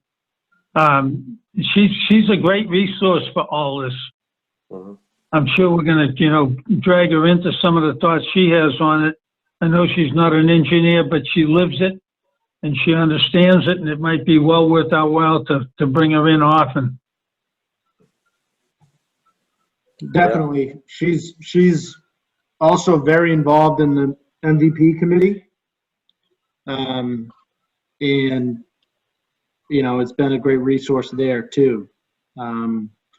So yeah, like I said, Gene, I just want to make sure, I want to get an engineering perspective on our idea here, on our plan, because I don't want to bring something that isn't feasible or, isn't permittable or anything like that to the neighborhood. I want to make sure we have those, boxes checked off before we talk about, what the plan is. But Yeah, no, I'm not asking that. I'm just saying we need to be sure we consider her input, the neighbor's input, but I think she's been living this thing and she understands it better than most. definitely. All right. Is that it, Tony? That's it. Okay, we have citizen forum. So what I'll do is I can just chime in for 1 sec. So typically for Citizens Forum, people announce their name and address. It's kind of fallen by the wayside on Zoom, but at least people should be identified by name. Yeah, I agree, Tony. Absolutely. So what I'll take a look at the chat and we'll see if anything. I'll call out stuff in the chat first, and then we'll go live to people on the phone, or I'll ask them to unmute. So I think we covered this busing. The first one was B. Rogers. Are you still on the phone, B?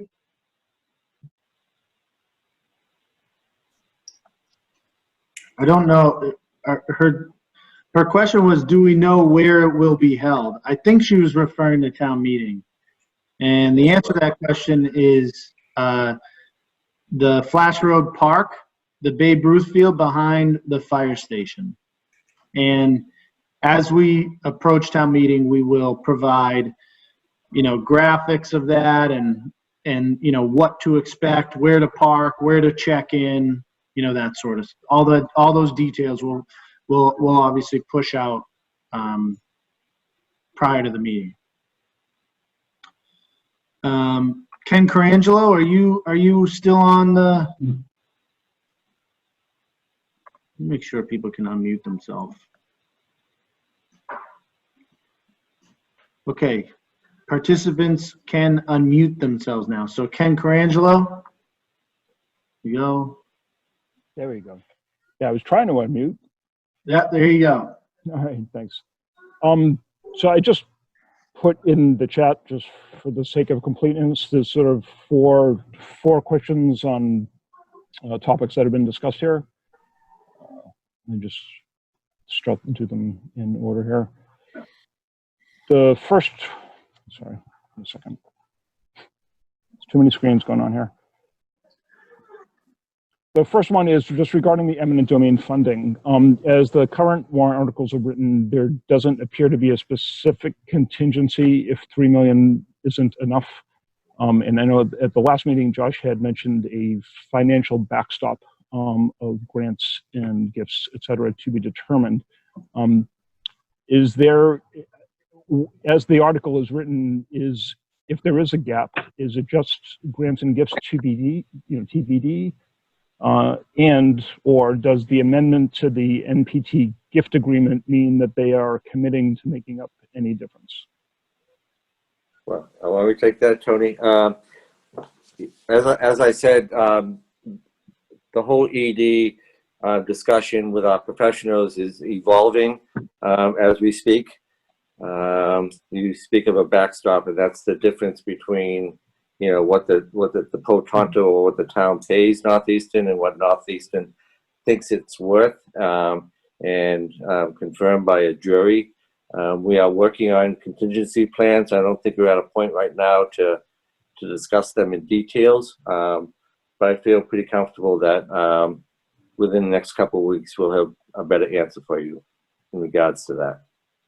Okay, so is the intent that I guess, whether it's in the FinCom book or however it's communicated, that people will have time to understand that contingency and absorb it prior to town meeting?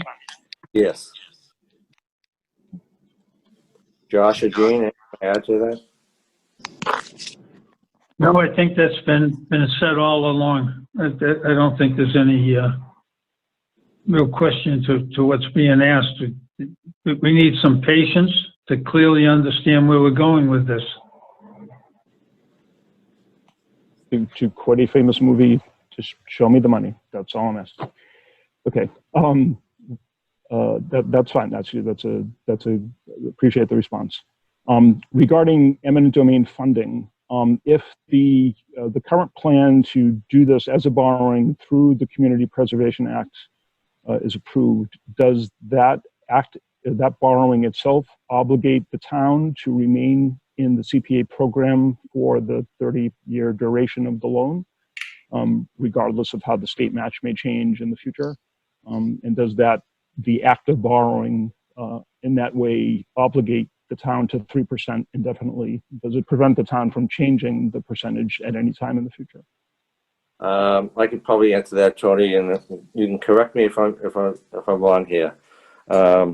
With the borrowing, and Josh, I know you've done a lot of numbers on this. With the borrowing of $1.5 million over the life of the bond, it would still allow approximately 80% of the CP's A funds to be used for other projects. We are currently at a 3% surcharge, and we would be committed. The town would be committed to for the life of the borrowing. We're obligated to pay that over the terms of the bond. Even if the town chose to discontinue the Community Preservation Act, or to get rid of the Community Preservation Act, we'd still be obligated to pay that bond off. Okay, so just to, and that makes sense. Just to clarify, though, the commitment that this 30-year borrowing is making for people's children and grandchildren and whoever else is just for the amount of the bond. It's not locking in the 3%, the full 3% indefinitely. That's correct. Okay. Right, so I think the town, theoretically, the town could vote to either change that percentage or vote to no longer be a CPC community. Mm-hmm. But we would still have the obligation to pay off that bond. Mm-hmm. So, we could do so by authorizing a borrowing under a separate borrowing to pay off that bond, and then now we're just, it's being added into our general fund, our debt pay down. Or you could essentially leave the CPC surcharge in place until that bond is paid off. But you wouldn't I don't think you'd be able to use it once you vote to no longer be a CPC community. I don't know if you would still be able to use that money for other purposes. I guess what I'm saying is however the math works, say the required CPC amount is 0.5% to pay the bond, right? But not the 3%. We could still do that and not be obligated to the full 3%. I think that's what Mark had. Yes. Yeah. Yes. Yeah. That was a good question. Thank you. Again, it's all about the children and grandchildren, That's how we feel in protecting East Point. Understood. Just want to make sure we know what we're getting into. I had two others, so if it's okay, I'll just plow through those two. I know you had one. I saw something about the Coast Guard housing, Ken. Yeah, before that one, just going back to the funding for East Point, regarding the NPT gift agreement amendment, right? So if the board is no longer going to be approving gifts individually, what's the mechanism to let the public know about the amounts, purposes, and the timing of these gifts?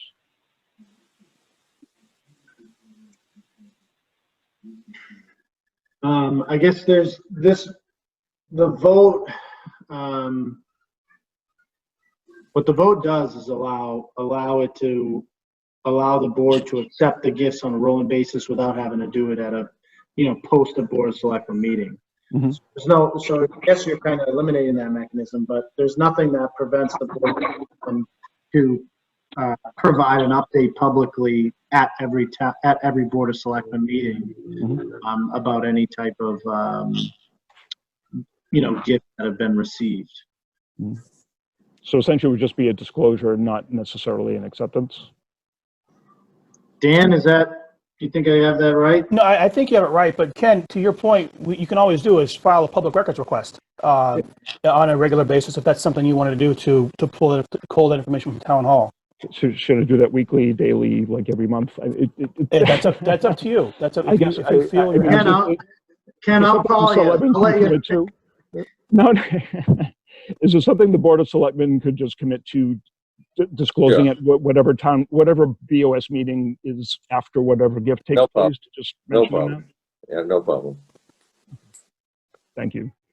And then, Mark, as you said, regarding the Coast Guard housing, when this was last presented back in 2017,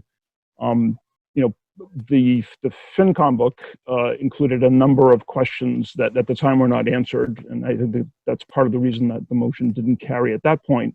And the questions were less about how the property was to be disposed of, sell it at however many lots, but also included things like how will they be sold? Who will sell them? Who will be chosen to buy them? The pricing, are they all sold at once?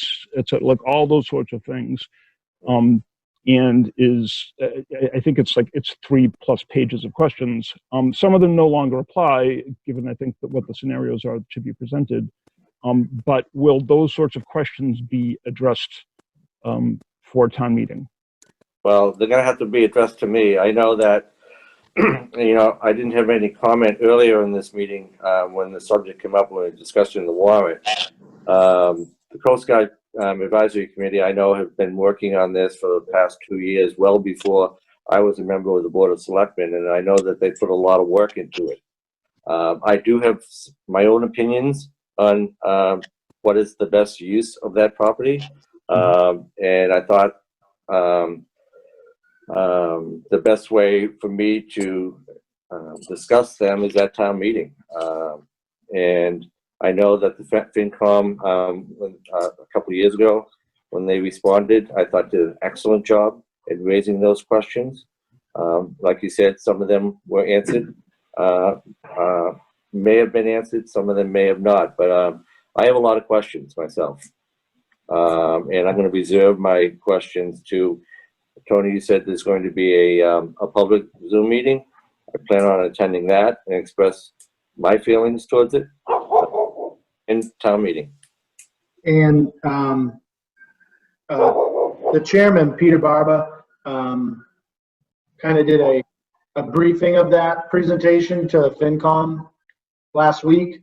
The presentation was extremely detailed and probably answered a lot of the questions you have, Ken. He does a very good job of explaining, the process that they went through and how they got to their decision, and answers a lot of those questions. I think when it comes to who will be I can answer quickly. I can tell you right now that because of Chapter 30B procurement law, they have to be put up to bid. So there is no selection other than through an RFP process. Am I right, Dan? Oh, that's absolutely true. Yeah, we're disposing of town property, so there's a whole set of checklists we have to go through. So it'll be very public, very open. Okay. I know last time I had checked in with that committee, they had really focused on really narrowing it down to how to dispose of the property. In other words, sell it as individuals, do a development, et cetera, those alternatives, and weren't at that time focusing on the details. The presentation you just described to the FinCom, is that available somewhere? It might be. It might be available. Let me look into that. But okay, I know their limits giving are a little bit behind, so I don't, unless they put it on recently. Yeah, that would be helpful. It might have been. It might have. The video might be recorded. It was on Zoom, so it may have recorded. I have to check with the committee.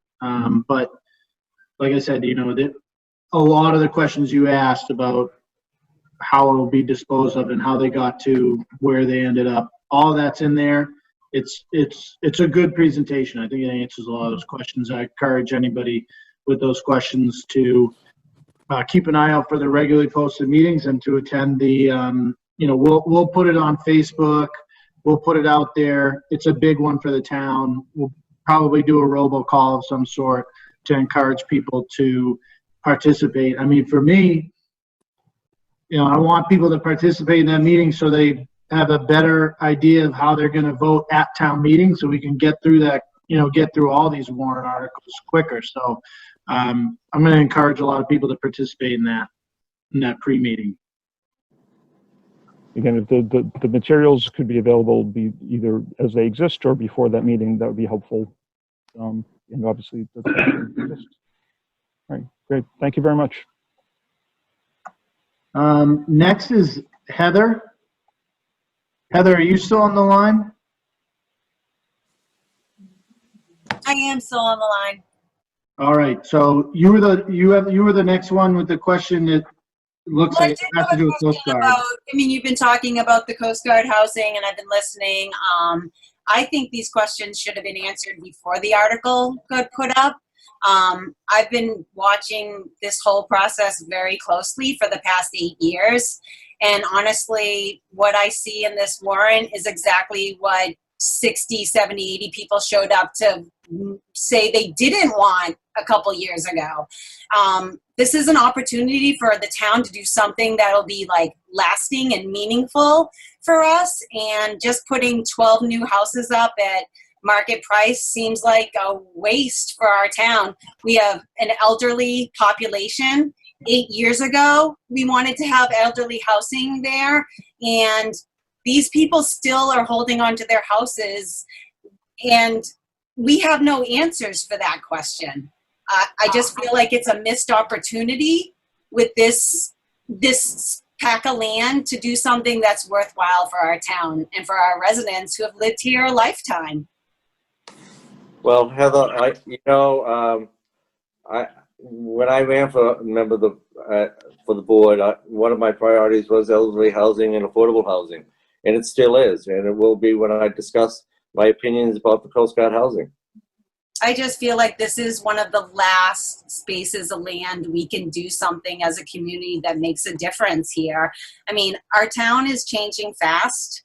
Every bit of land that can be built on is being built on, bigger and bigger and bigger. And we need to help our residents, like my parents, who are have lived here a lifetime, who need to downsize. And I feel like I've been vocal about this. I've gone to meetings. I've gone to every meeting for 8 years, begging for some sort of like outside of the box solution for this piece of land. And we're exactly where we were a couple years ago, saying just sell it at market price. It just doesn't seem right to me. Well, that's one of the reasons we have town meeting, and we'll discuss it. Okay. I don't think the article should even be on there yet without any of these answers being answered by the committee to the public. We were promised that, and I know that COVID has changed everything, but we were promised a meeting before this became an article. Well, they've been meeting regularly, haven't they, Tony? Yeah, they definitely have. And I mean, I wouldn't, I completely understand where Heather's concerns lie and the comments that you have there. I would characterize it a little bit different. I think that the committee's been working extremely hard and has been.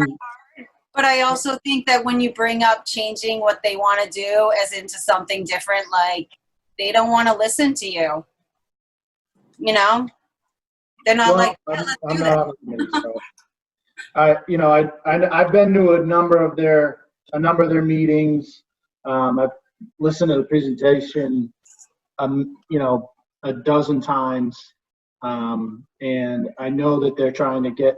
They've been pushing to get public input for a while, and this meeting that they're going to do prior to town meeting will hopefully inform folks as to which way they want to vote on the article presented. So okay, we'll push it out there publicly to get as much attention on it as possible. Thank you. I'd just like to add that what she's saying is so true. Affordable and elderly housing should really play an important role in the decision-making process on this. I don't say that it's the decision to be made, but it should really be looked at seriously. I agree. Okay, anything else, Tony?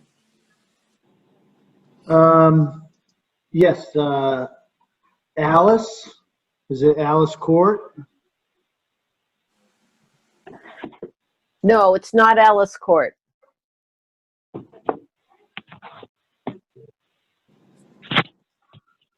Okay, there's a comment here from Kay Alice.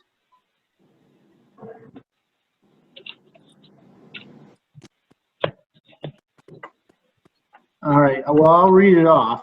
I think there are a lot of important topics being presented at an outdoor meeting that will be very difficult for some people, like our elderly, to get to. walking the fields, sitting in weather. I'm healthy and have doubts that I will go depending on Corona. Is this really the best time to have so many important warrants at this meeting? I'm shocked the housing got put on there.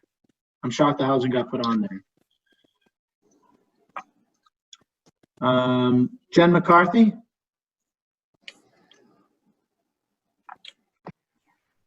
Hi. My question isn't about anything discussed tonight. I just want to know if any of you know, and if not, if you could point me in the right direction. Can a person convert a car garage into an apartment? Tony, I can address that. Yeah. Jen and I have discussed this before, and yes, it's possible. It's a high bar to overcome, and it's something that's monitored by our health agent, Don Coulon. It can be done, but there's a lot to be done to make it happen. The answer is yes, Jennifer, it can be done, but there's a lot of steps to be had before it can be legal. Plumbing, all that sort of stuff. Okay, because I've always been told that it's not legal in Nahant. No, Jen, you and I discussed this already, and it is legal. Okay. You should take it up with John Coulon. He can give you the specifics as to what part of the sanitary code needs to be followed and whatnot. Okay, thank you. He'll be ready for your question because he and I discussed this about 2 months ago, so he won't be surprised. All right, I'll reach out to him. Okay, great. Thanks. You bet. Next was Ken, but I think we covered all of Ken's questions. Yes. Kay Alice, again, I'm going to try to unmute you. There you are. Hi. Hi, can you announce your name and address? Carrie Alice Collins, Breezy Hill Terrace. I'm just on the same page as some of the people with the housing. We were promised a meeting. The committee is doing hard work, yes, but they really are somewhat unapproachable when you have questions or concerns or ideas. And honestly, yeah, like you can't find minutes anywhere. I mean, Ken just wrote it. I think the last minutes that they posted was in January, and it feels rushed, and that's what I said in my comments. That's really it.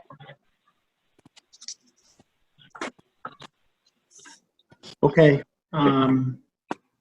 I appreciate it. I would say, definitely try to attend the public meeting and voice those opinions. I mean, honestly, like the same opinions are voiced all the time. Either you're for some kind of like real, like out of the box thinking, which is going to be transforming this town into something beautiful and meaningful, or you put 12 houses up. And I don't know, I'm just for something different. It just feels like this town, it really is just about the money and how big can you build. I mean, you look at Hodges on that corner and I can't believe it. I mean, I just want to see the elderly have someplace to go. It's sad, but that's all I'm going to say. Thank you. Thank you. Yeah. Thank you, Carrie. Sure. Next was Michelle Capano. Thank you. So I think you heard some really valuable feedback tonight, not just about the project, but about the committee, and it's not always indicative of other committees. I've attended their meetings. They've been very receptive when I've asked questions, but the one thing I will point out is, and Ken pointed it out too, is the town website, which is pretty much the primary vehicle to get updates and information on all the boards and committees, is not updated. And we need better commitment from the Board of Selectmen and the town administrator to make sure boards or committees within a reasonable period of time after their meeting, whether it be 2 weeks, 30 days, that information is posted so people can access it. Going into town meeting, with this article, you're likely going to get a lot of questions, but even though they're planning for this public hearing, it's still not enough. And people are telling you that, and nothing really is being done to address it. I would prefer, my request is some type of commitment that you can make sure the boards or committees are doing it. I've heard before at these Board of Selectmen's meetings that you were going to put some policy or procedures in place for boards and committees around agendas, meeting minutes, taking them, attendance, and getting that information back to the town clerk and the webmaster so it can be published. It has not happened. Okay, the only thing that is happening is the Board of Selectmen's meeting, because it is the most important meeting. But all these other committees, and they are meeting, Concom, Coast Guard Housing, FinCom, they're all lacking their updates. And people are interested, and you want people to come with questions, but you're getting this feedback now, and it's really important to address.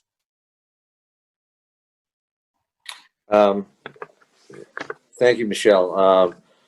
You know, I know it's important to try to turn this information around as quickly as possible. You know, sometimes, you know, I'm not making excuses for any committee or board. They are volunteers. I know, I know that joining committees, no one wants to be the secretary of the committee that has to take the notes, but they have to be taken. They have to be taken in a timely manner. They have to be filed with the clerk, and they have to be put on the websites as soon as possible. So I agree with that 100%.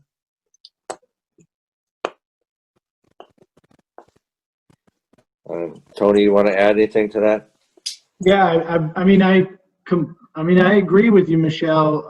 I understand obviously the importance of meeting the open meeting law and doing more to be as transparent as possible. I think we've taken, you know, some steps in the right direction. It's, you know, it's, I don't want to make excuses either. To be honest, it's just there, you know, it's hard to make a lot of progress in a short amount of time when there's so much going on.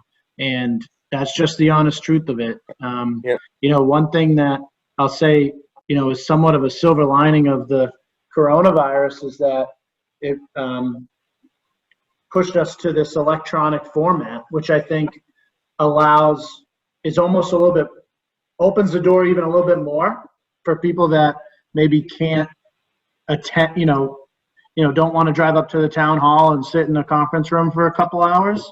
It's a little bit easier to participate. And, you know, all committee meetings are posted on the community calendar now, which, you know, 6 months ago, you had to drive up to the town hall to look at the board to know if a meeting was happening or not. So, you know, that's a big step in the right direction. And yeah, we were hoping to do a group open meeting law training, but from KP Law.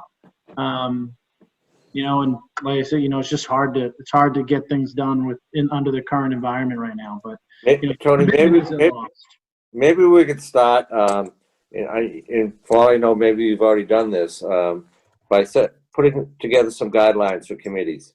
So when they, you know, that are put out by the town administrator, approved by the Board of Selectmen, but a set of guidelines of what to expect in terms of putting your agenda together, posting that, taking minutes, releasing those minutes to the clerk, and getting them on the website, just so that they have an idea. You can't be sitting on getting your minutes for 2 or 3 months and then, you know, getting them in. But there should be a timeline, and committees should have a set of guidelines to follow and be expected to do. If I may, the timeline. The timeline should be from. It's okay. The timeline should be from one meeting to the next.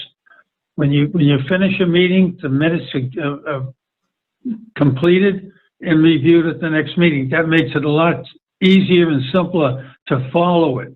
Because what happens is if you don't, then it gets delayed even more. And the next thing you know, you've got 2 or 3 months that have gone by. Just to be clear, what the law says. And again, we should strive to be more transparent than the law requires. But just to be clear on what the law requires, as far as timing, is 30 days or by, I think, the third meeting next. So, like, That's fine. you know, the minutes for tonight need to be typed up and approved by the Board of Selectmen within 30 days or by our third meeting after this, whichever is longer. That's what the law says. So, you know, obviously we want to strive to be better than that. When it came to the Board of I'll just say for the Board of Selectmen meetings, especially with coronavirus, you know, we were meeting, instead of meeting once a month, we're meeting 3 or 4 times a month. And with each meeting comes, you know, posting the agenda, preparing the motions and the votes, the background information, and minutes. And we only have one administrative assistant, and we have a lot of things going on. So we are, you know, it's not a lack of commitment. It's not an issue about being transparent. It's about, you know, and I'm not trying to make an excuse. It's just I want to be practical about, as far as on the Board of Selectmen side, you know, our ability to do better than the open meeting law requirements. Certainly, we need to meet the open meeting law requirements. And as for other committees, you know, I think Mark hit the nail on the head there. Is you got a lot of volunteers there that, you know, are you know, no one likes to be the secretary, like you said, but it is a requirement of the law. So, you know, it's a priority. It's just we have, you know, there's a lot going on. So we'll keep pushing on it. And you know, we have taken some steps in the right direction so far, I would say. Yeah, I'd like to make one suggestion, if I may. And certainly, I hear what you're saying. There is obviously administrative burdens with challenges like we have, right, with the current situation. But I bet you would be surprised if you put out a request for volunteers to help you organize certain tasks, that you would get that support that you need on a volunteer basis. And I would think about what those tasks and activities are that are administrative that you need help with. There are people that are just, they're home, may not need the additional income, they're looking for something to do, and they want to volunteer in town. And I would consider that an opportunity to take advantage of. Great. Thanks, Michelle. I guess I just want to add simply that, you know, the evidence suggests that there is a gap here, right? The last Coast Guard housing minutes are from January 31st. Today we were approving minutes from January. I think, you know, this board should make a commitment to do better, and I think we just have to do what we can, the guidelines Mark mentioned, to get all the other committees to do a better job as well. I think we should make that commitment. I agree. I just want, I hear you, Josh, and I hear that, you know, a commitment is a tough thing to say on it, because there is, you know, this meeting is already 2.5 hours long. So for Bobby Joe, who is in charge of putting the minutes together, she's taken 2.5 hours out of tomorrow to watch this meeting during the work hours and create minutes. So, you know, that's 2.5 hours away from other regular work, and there's a lot on our plates at the moment. So again, to Michelle's point, right there, it doesn't have to be Bobby Joe, right? Honestly, it's the responsibility of the 3 boards, and not to brag, but when I was on the Town Administrator Search Committee 2 times ago, right, we did the minutes for the meeting at the end of the meeting. That was literally the last thing we did before closing the meeting. So this stuff is a lot more complex than that, but I mean, yes, it's hard, but it's the law. So however it gets done, it needs to get done. Well, let me point something out. The law, Tony was right in that there's a 30-day, it's almost a recommendation. What the law says, that the minutes have to be done in a timely manner. It's generally considered to be 30 days or the third public meeting. But the fact when you're dealing with coronavirus, you're dealing with something like Northeastern, there's a lot of pressure on town hall to get this stuff out by what is essentially a lot of folks that are volunteering their time to do the right thing. So in this particular circumstance where we're fighting a pandemic, that 30 days isn't going to be really feasible in a lot of circumstances. In a timely manner, we defined as something else. True, the goal is to get the information out there, but it's not as easy to get out there as it might seem to be. Yeah, Well, I think it is the law. There is a commitment to being transparent and do better than the law. It's there. I just want to be realistic about resources and ability to prioritize. So when you have 30 days, or in a timely manner by the law, and you got a number of things on the priority list, you got to juggle things sometimes. So we try to do our best we can. I just want to be clear about that. okay. I think we heard from people some of their concerns, and I think we will all agree that we're going to try to do better at this as we move forward. And given the circumstances, I'm sure that will happen. So I hear you anyway. Any other things, Tony? Yeah, just scrolling through the chat here. Next was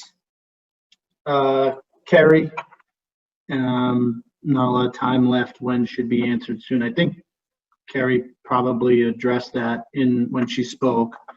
After that was Ken. Looks like the last Coast Guard housing minutes posted are from January 31st. It'd be great to attend every town committee meeting, but it's not feasible for most people, so we rely on minutes. Then Michelle, can the Coast Guard housing committee meetings be posted on town website for residents to review? And I have a comment. Did you have more to say on that, Michelle? No, you had already gone through that when you acknowledged me for the comment. We're good, and then thank you again.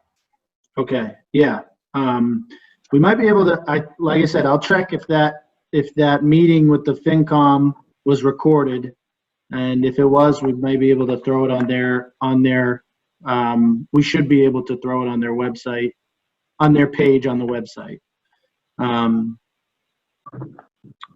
Kay Alice, it's part of the job, so no excuses. Jen McCarthy, didn't the BOS used to have the minutes taken during the meeting by Nancy Locke? I agree with Ken. We typed the minutes throughout the meetings, I think. And Kay Alice, this has been going on before Corona. So that's all that's in the chat. If anybody has anything else to say, you have the ability to unmute yourself and just announce your name and address. Hey, Tony. Yes. It's Diane. Hi.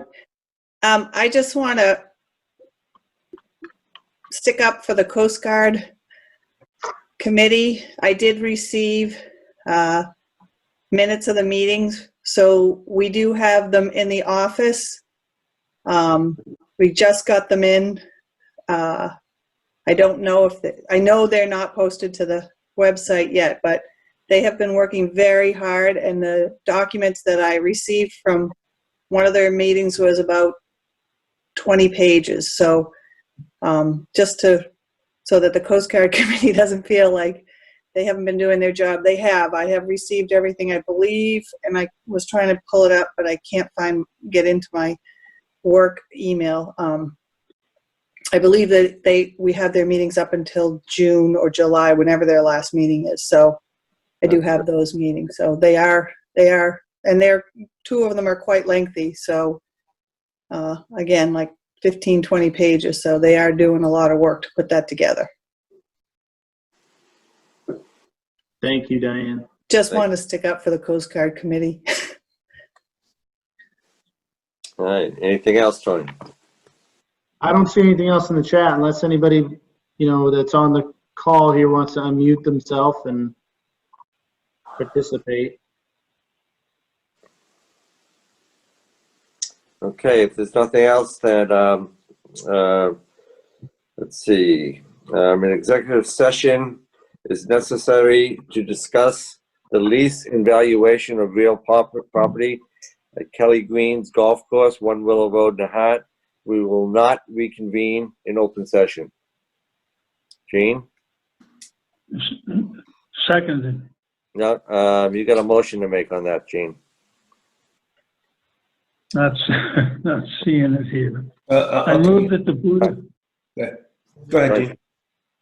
I move that the Board of Selectmen vote to go into executive session in accordance with GL 30A, Section 21, subsection A3, to discuss the lease and valuation of real property. Kelly Green's Golf Club, 1 Willow Road, Nahant, Mass. We will not reconvene in open session. All right, Seconded. Motion's been made and seconded. All in favor? Josh Antrim, aye. Gene Canty, aye. Mark Cullen and I. Okay, do I have a vote to adjourn? Oh, no. No, not yet. We're just going to executive session. Good enough, yeah. We gotta close this meeting and start a new one, right? We have to close this Sorry, I had meeting. to grab No, my we voted to go battery. into executive session. We'll shut the entire meeting down after executive session. Okay. We're just shutting down the public version of it. That's all. Okay, okay. All right, All right, so regular session has ended, and we'll see you in a week or so. Thank you all for participating. All right, so just stay on, and what I'll do is I'll kick everyone else out of the thing. Bye, John. Thank you, John Coulon. Thanks, John.